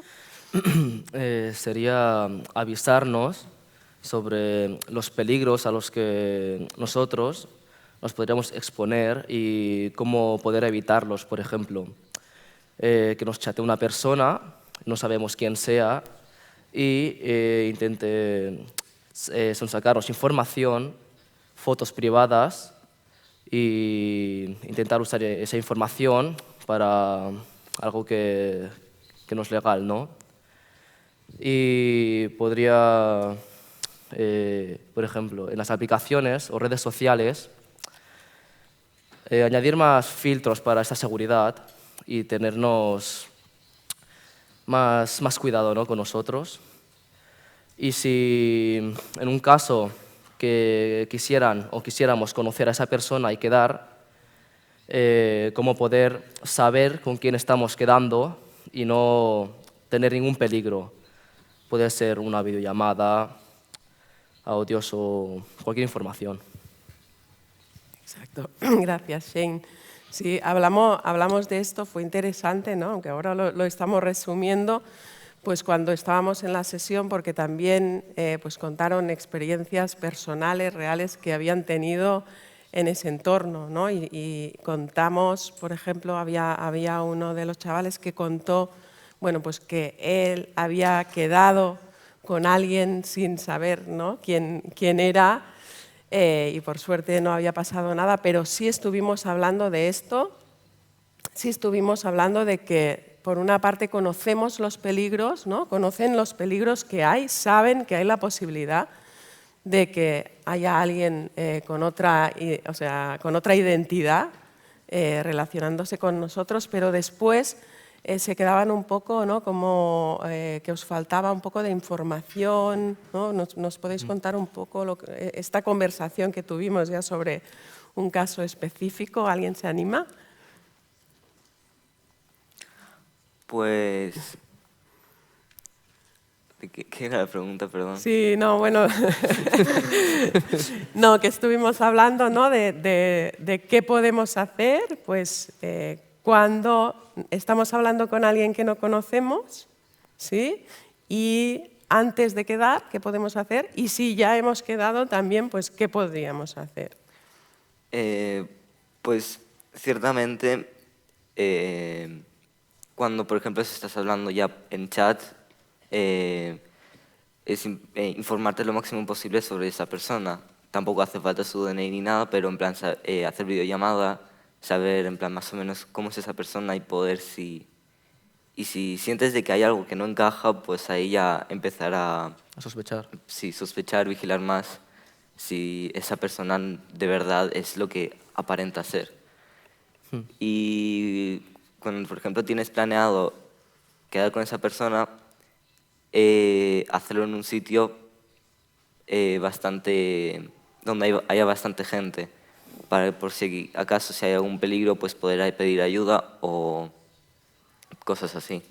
Y si ya estás ahí, pues lo máximo y no tienes a nadie alrededor, lo máximo que puedes hacer es tener el móvil cerca para, por si acaso, pues pedir ayuda. Gracias, Nazar. Y bueno, y por último, ¿no? Cerramos este círculo también hablando de qué nos había aportado tener ese espacio para poder hablar de todo esto. Y Sara, si nos explicas un poco, ¿no? ¿Qué nos aportó? Pues en sí lo que se habló de qué nos había aportado y todo eso sería como el aprendizaje que tuvimos en la charla, el hecho de que pudiéramos hablar temas que normalmente no hablamos con nadie o no tenemos el espacio para hablarlo, y la reflexión que hubo sobre el tema. Muy bien. ¿Alguien más? ¿Queréis añadir alguna cosa más que os aportó la sesión? Bueno, pues a mí en lo personal, en la sección me aportó, no sé si lo ha dicho mi compañera, pero reflexión, como un repaso de todas las cosas que no debemos hacer o tenemos que tener en cuenta al usar una red social, y aprendizaje también. Muy bien. Pues bueno, pues hasta aquí nuestra presentación. Muchas gracias.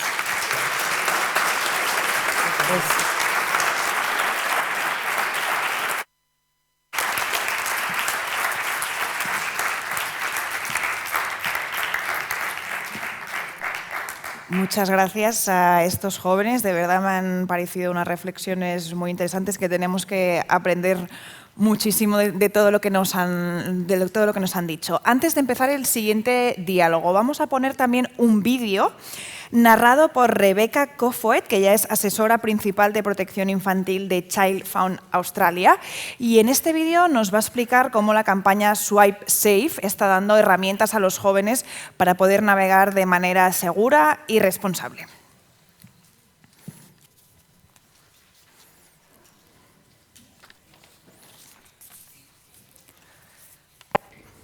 In 2020, as COVID-19 was becoming a global pandemic, the world actually had to start embracing a digital transformation at a pace we have never seen before.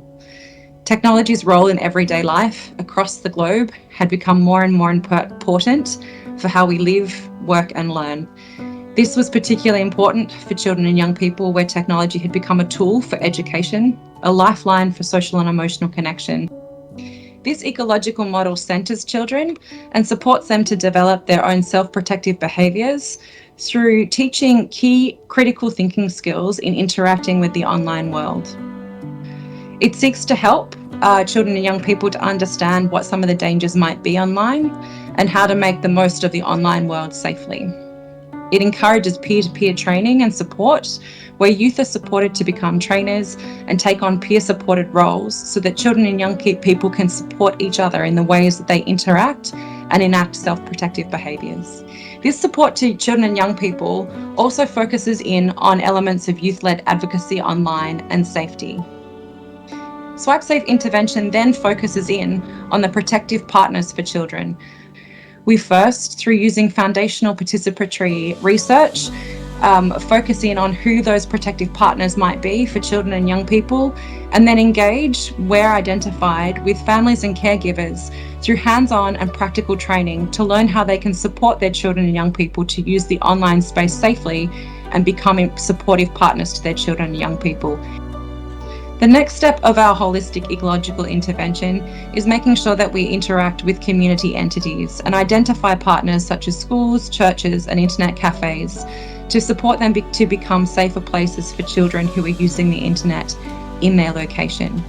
Finally, as part of our ecological model, we seek to link in with national and subnational levels of government to connect the project with referral and response pathways for children who may encounter issues of safety online. We look forward to continuing our partnership with children, their families and communities to ensure that children and young people can truly make the most of the online world. Muchísimas gracias.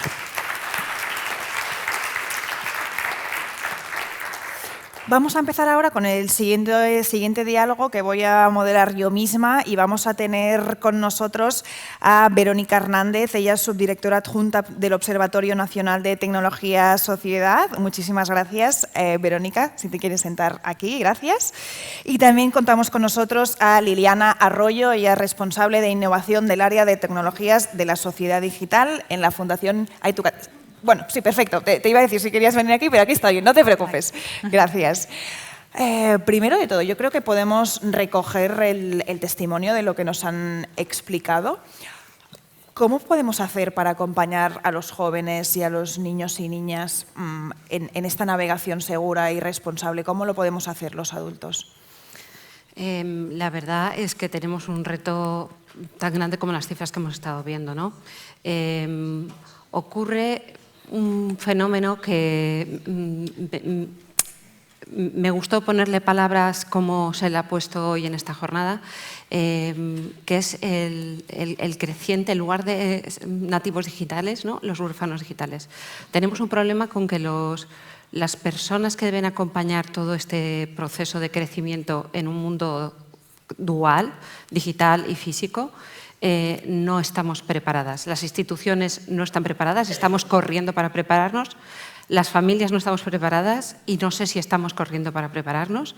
Y en general no somos conscientes de lo que estamos hablando, ¿no? Y de la envergadura y de la profundidad que tiene esto. Entonces, lo primero que yo aconsejaría, contestando tu pregunta, es profundizar en esto. En mi caso, vengo del Observatorio Nacional de Tecnología y Sociedad, en la Secretaría de Estado de Digitalización e Inteligencia Artificial.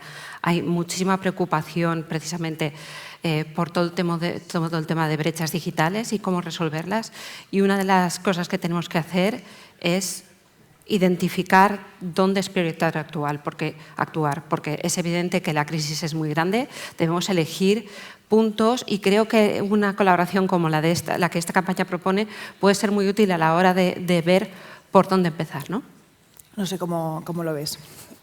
Sí, añadiendo a lo que comenta Verónica y conectando con lo que han comentado los participantes de la mesa anterior, creo que es fundamental, como ellos mismos decían, crear espacios en los que ellos puedan expresar también sus necesidades, ¿no? Es decir, que puedan participar de ello, porque a veces desde la mirada adulta, de alguna forma cuando planteamos preguntas, cuando planteamos encuestas, estamos imponiendo una forma de mirar y unas preocupaciones, y a veces cuando te diriges a ellos directamente te das cuenta de que no es exactamente lo mismo lo que les preocupa, ¿no?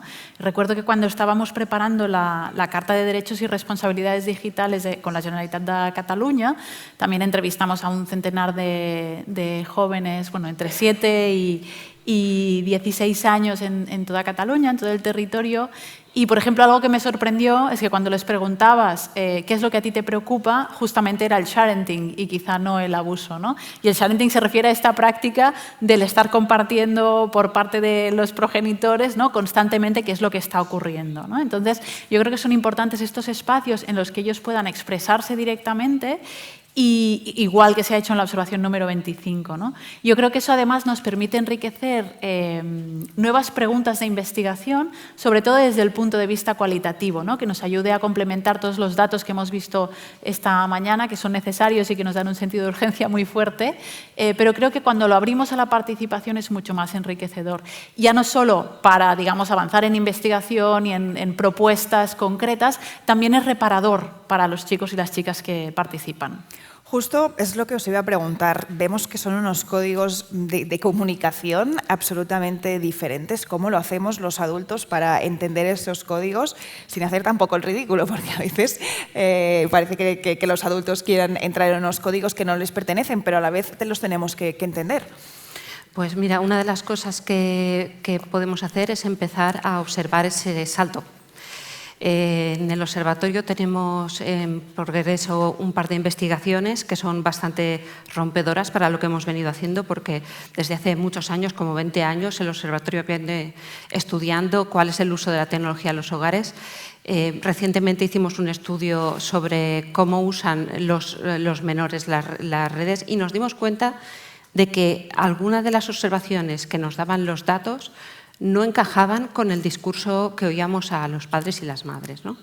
Entonces, estamos ahora haciendo un estudio más cualitativo de cuál es esa diferencia en su experiencia, ¿no? Entre cómo se viven las familias esta digitalización de los menores, para identificar precisamente cuál es, por qué ese salto tan grande en nuestra diferencia, ¿no? Y la otra cosa que estamos haciendo, que queremos hacer en el entorno de un convenio que vamos a tener con otras instituciones, porque conveniar y hacer cosas conjuntas es la única manera de poder tener visibilidad sobre algo tan complejo y tan nuevo, es trabajar con los jóvenes y con los propios niños y niñas en estas investigaciones, ¿no? Vamos a tener 2 investigaciones, una con niños menores y otra con jóvenes, que abarque ese salto, lo que ellos ven de nosotros en cuanto a sentirse cómodos, en cuanto a las necesidades, pero también la otra parte de la que todavía no nos ha dado tiempo de hablar a nosotros, ni mucho en esta jornada, que son las oportunidades. Ahora justo os lo voy a preguntar también. No sé si quería responder a eso o pasamos a las oportunidades. Sí, muy brevemente. Yo no sé si la pregunta es cómo hacemos para entender sus códigos, porque quizá, es decir, la adolescencia, por ejemplo, ¿no? Es una etapa en la que justamente se necesita esta separación y demás.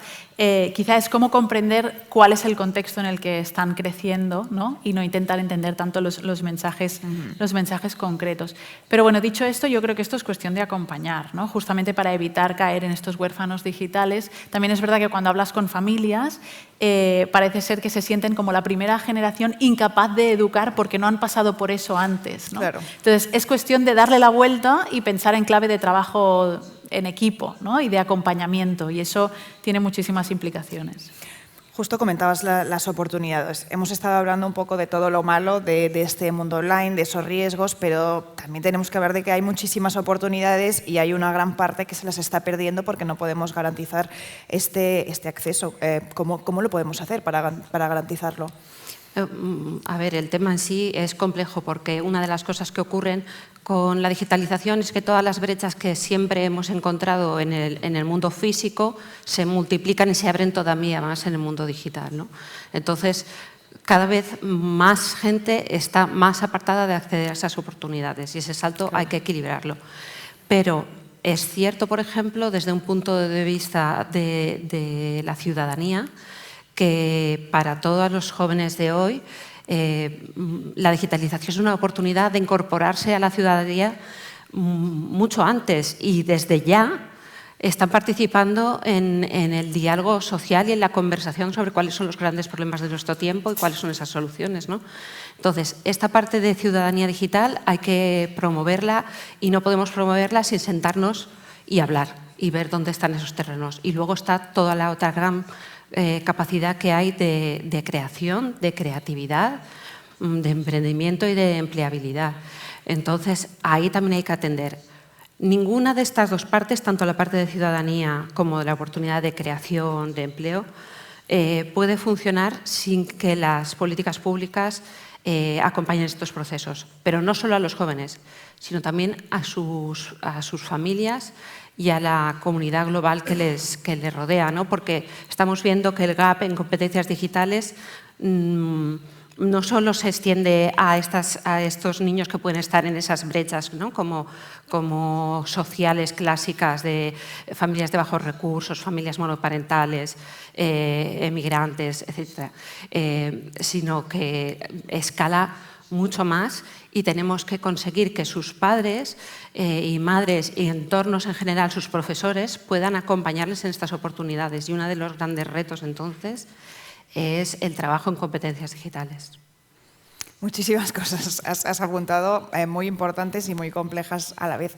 No sé cómo tú, Liliana, lo ves. Sí, totalmente de acuerdo con lo que comenta. La cuestión de las competencias es clave, unido a todos los elementos de contexto y estructurales, que son fundamentales. Y después, yo creo que las preguntas también son en ciudadanía digital, ¿para qué? ¿No? El poder identificar, es decir, esta brecha de calidad de uso, de capacidad de aprovechamiento que estamos comentando, siempre tiene que ir ligada a la capacidad de generar un propósito vital, ¿no? O de una propia trayectoria. Entonces, creo que Es verdad que hay una parte en la que necesitamos generar como mecanismos homogeneizadores, que todo el mundo pueda estar en la misma casilla de partida. Unos mínimos, sí. Exacto, unos mínimos garantizados. No solo para las criaturas, digamos, también para el entorno educativo en el que crecen, ¿no? Porque muchas veces, igual que digamos, el nivel educativo de las familias marca el éxito escolar de las criaturas por el hecho de quién les está ayudando a hacer los deberes, en términos digitales es exactamente lo mismo, ¿no? Así yo creo que eso es fundamental, o sea que es importante que haya políticas públicas, como decías, ¿no? Y redundar en esto, acompañamiento a las familias o, por qué no, cuando vas al pediatra, igual que te recomiendan hábitos de descanso o hábitos de alimentación, pues también de educación digital, ¿no? O sea, desde el entorno de la salud, desde las escuelas, desde los espacios asociativos, ¿no? Digamos, toda esa red que al final fundamenta la socialización primaria de las criaturas tendría que estar enfocada en eso, ¿no? Y esto no está sucediendo. Para nada. Entonces, aquí lo que estamos viendo es que el entorno, como decíamos, es clave. Entonces, te puedes encontrar desde chicos y chicas, y hay un programa, justamente lo emitían en televisión española hace unos días, ¿no? El de Cazador de Cerebros, que se titula Los cerebros del futuro.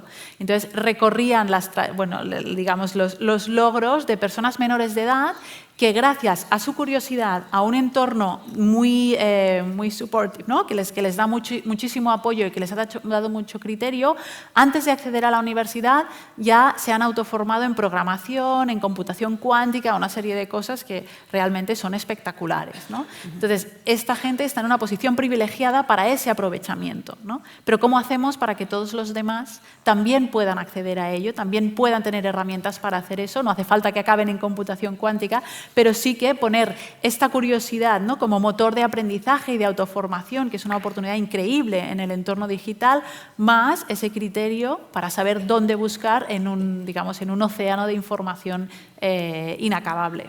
Claro, me parece muy interesante el concepto de ciudadanía digital, que yo no sé ni si la gente en general lo conoce exactamente qué es lo que significa y qué oportunidades les da esto a estos adolescentes, esa ciudadanía digital. Yo cuando era pequeña no existía esto, entonces todas esas oportunidades de más, que si las utilizamos bien, ¿cuáles son? Este es el problema, ¿no? Que a todos nos han enseñado nuestros mayores a cruzar la calle y a mirar un semáforo en verde y en rojo. Pero a nosotros nadie nos enseñó a ver las cláusulas de privacidad de una aplicación o de un juego, ¿no?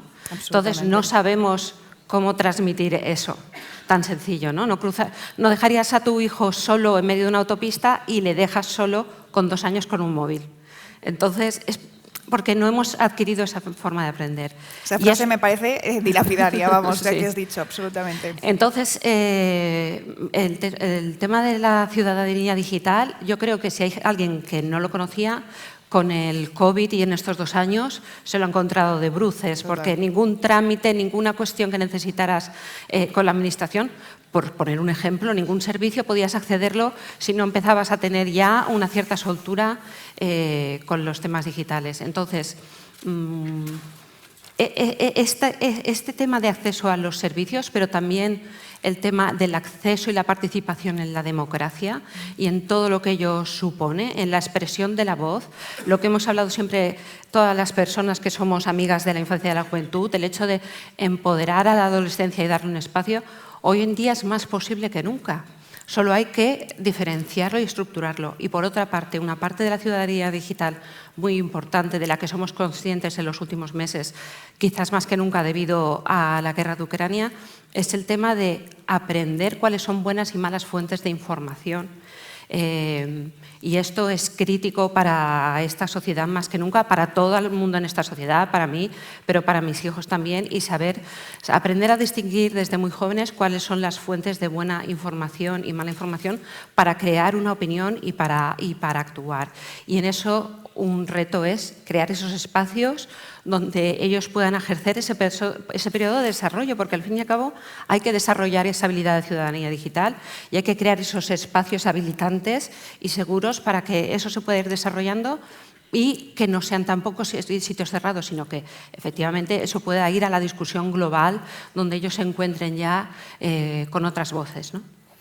Muchísimas gracias, Verónica Hernández. Muchísimas gracias, Liliana Arroyo. Me ha parecido muy interesante eso también, no hablar solo de los riesgos, que también está claro que existen, pero de las oportunidades, que son muchas, y de la importancia de la ciudadanía digital, que ya desde bien pequeños sepan lo que es. Muchísimas gracias a ambas. De nada. Gracias a vosotros. Gracias a todos.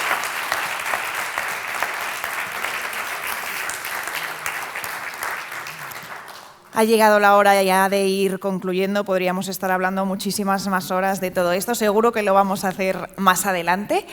Por ahora voy a dar paso a la directora general adjunta de Educo, Guiomar Tudó. Muchísimas gracias.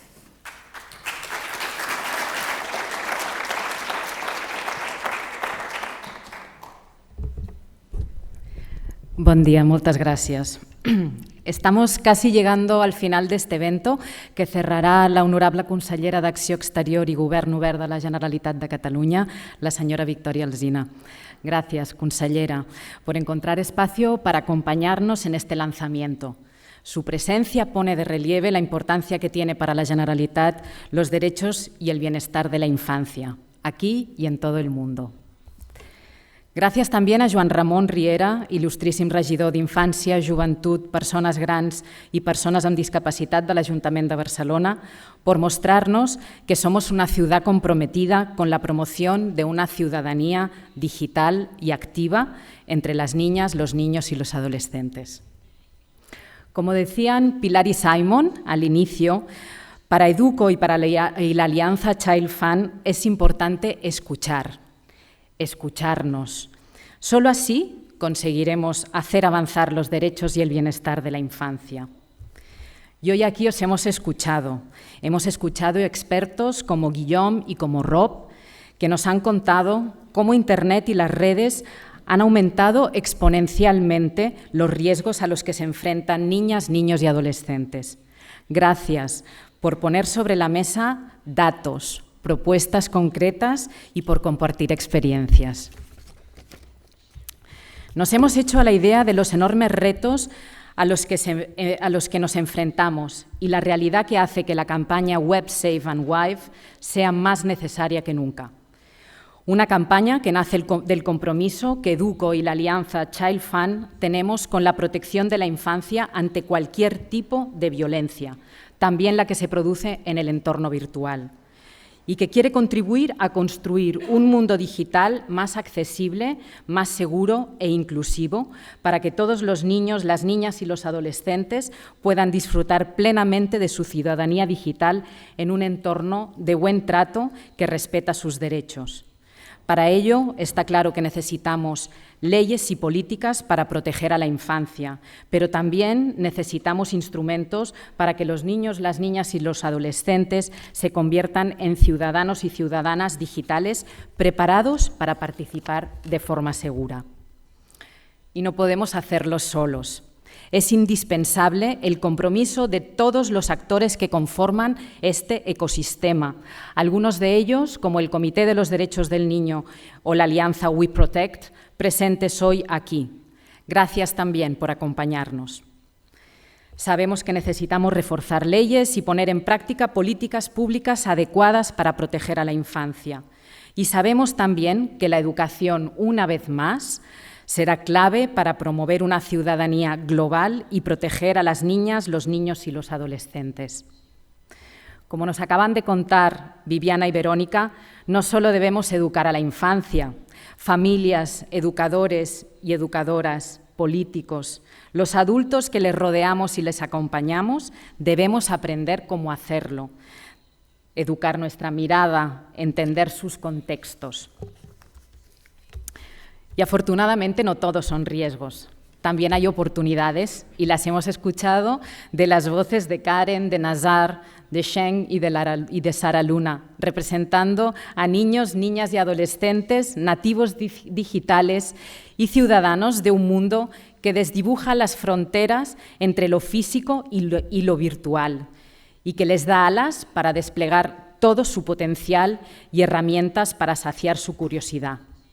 Nos han pedido más seguridad, que el espacio digital sea un lugar de buen trato, de empatía, de respeto. Nosotros, los adultos, os escuchamos.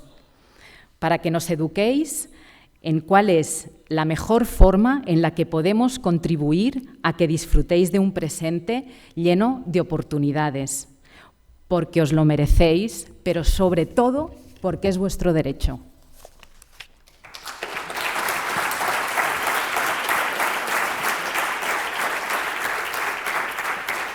Muchísimas gracias, Guiomar Tudó. Vamos a darle la palabra ahora a la molt honorable consellera d'Acció Exterior i del Govern Obert, Victòria Alsina.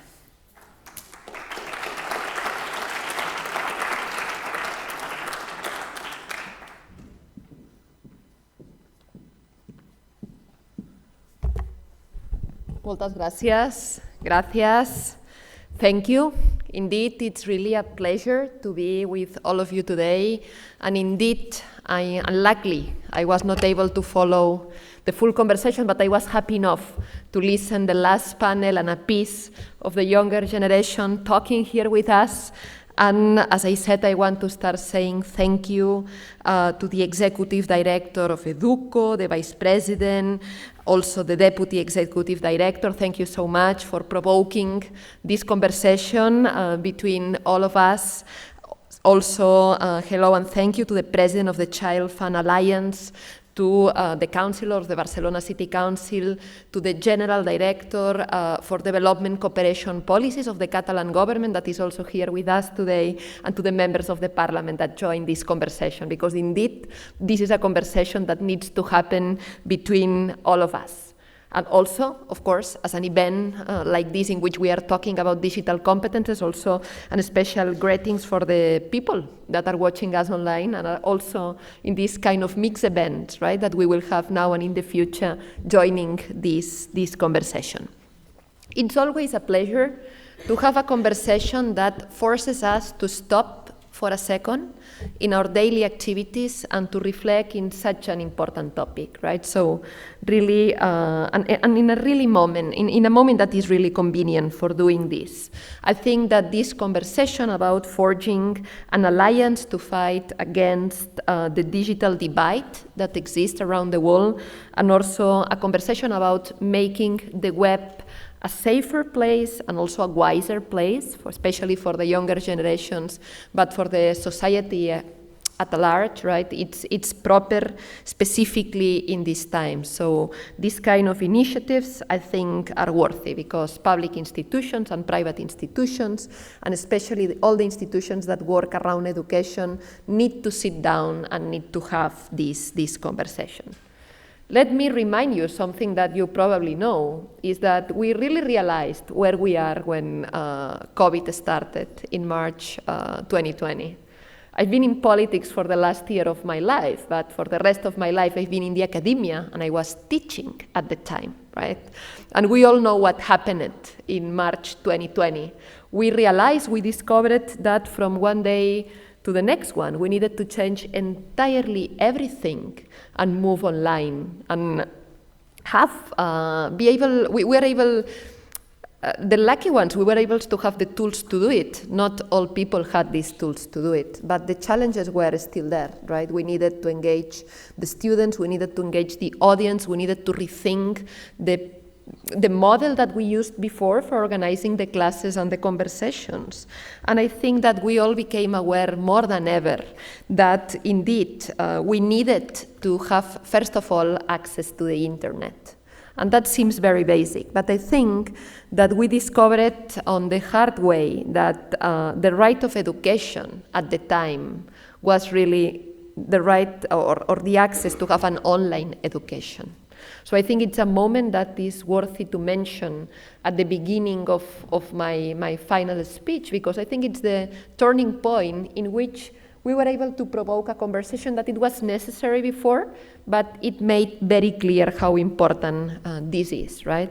And the second thing that we realized, on top of really discovering that the right to education was online education at the time, is that we had this huge digital divide, with some people and some students around the world only being able to follow classes through television, because they didn't have other tools available to do what we, at least tried to do in the places where we were lucky enough to have those tools. We realized that we needed to close this gap, and that the education for all implied a couple of conditions, right? Implied this connectivity, and also implied to have the right digital skills on both sides, teachers and professors and students on the other side. And in this framework, I wanted to put in value that indeed the Catalan government is committed to this conversation. First of all, let me talk about the connectivity piece, right? I will jump to the digital skills in a second. But connecting with the connectivity piece, we already said publicly, and we offered our political platform and support and the financial support too, for example, to have the Giga in Barcelona, right? This global initiative promoted by UNICEF and the International Telecommunication Union that wants to secure that all schools around the world will have connectivity by 2030. So the political commitment of the Catalan government is to partially fund and to support and to welcome Giga if they finally decide that Barcelona is the right place to have this agency. And we are also very much looking forward to be part of any international conversation that works in that regard. And I wanted to now jump to the digital skills, right? Because this is the second thing that we discovered. We needed connectivity, but we needed the digital skills. And here I wanted to do a double reflection on what the digital or the connectivity or the digital era implies for politics, and how this has huge implications for children and teenagers, right? Connecting to these digital skills that we all need. I think that it's clear that when the internet and the social media started, we had great opportunities for politics, but also a lot of threats, right? And on the positive side, let's always start for the positive side, I want to cite something that Professor Diamond, one of the leading scholars in this field, in this democracy studies field, said already in 2010, right? He literally said, "Digital tools empower citizens to report news, express opinions, monitor elections, and expand the horizons of freedom." That was 2010, in a very positive moment in which almost all the scholars working and analyzing what technology will imply for politics were saying and raising all these possibilities. But as we all have seen, it's always a threat also to democracy. And here let me cite a German-American political scientist, Mount, that wrote a book saying "The People versus Democracy" in 2018. And in this book, they say social media has been used to air lies and rumors against immigrant, religious minorities, and political opponents. And we all knew about the misinformation, the fake news, the populism, the xenophobia, the racism, the stereotypes, the conspiracy theories, and the political confrontation that came with all of that. So let me now connect the dots of what I said, saying that the younger generations, children and teenagers, are a large audience that is exposed to that, to these good opportunities and to these threats, right? And I think that two measures are urgently needed on the government side. First of all, besides the connectivity, the content regulation. It needs some content regulation. This is difficult, this is tough, this is difficult to implement, easy to say, difficult to put in practice, because you need to really find the right point of what you need to do, but we need content regulation to protect the minors and to protect, together with that, the fundamental rights. So a part of the conversation is that, and the second measure that governments need to move forward is precisely to secure that children are well trained for being exposed to all this information and messages that surrounds all of us during all our lives, right? And here, let me connect that we always have a request for these children and teenagers that they need to have a civic behavior, because they are always not only, absorbing, but also producing content. And it's very important that they know how to produce the right content, because civic behavior at the end of the day is to be a civic citizen in the digital era in which we live.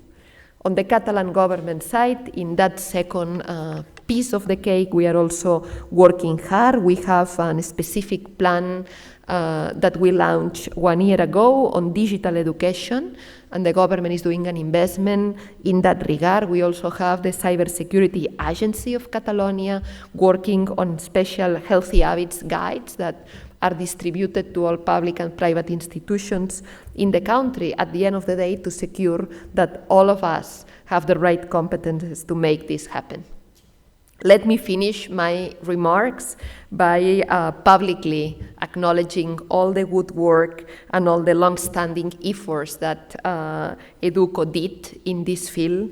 The Catalan Agency for Development Cooperation financed some projects submitted by Educo in the past with very positive outcomes, and we are indeed really happy that you have been working with such a success, empowering girls and women, and also helping the grassroots organizations that make this possible in countries like El Salvador or Bolivia.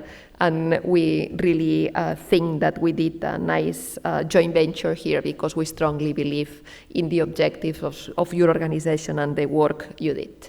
So I will finish saying thank you to Educo, to everyone that took part of this conversation, and to all of you for your attention. The Catalan government is for connectivity, is for these digital skills, and for working with public and private institutions, because this will only happen if we work together. So thank you so much for your attention.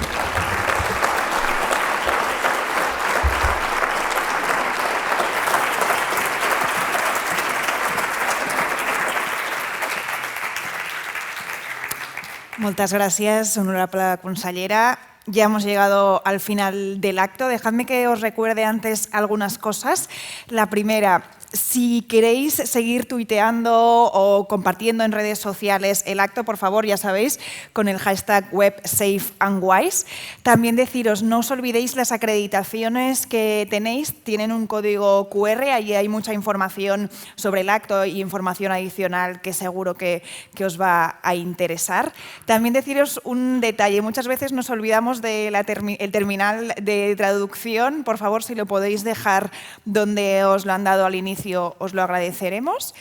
Y deciros también una última cosa, nos despedimos, pero tenemos en la terraza unas bebidas, un pequeño aperitivo para poder seguir charlando, así que muchísimas gracias a todos, os despido a los que estáis aquí, también a los que estáis vía online, espero que hayáis aprendido muchísimo y nos vemos en otra ocasión. Muchísimas gracias.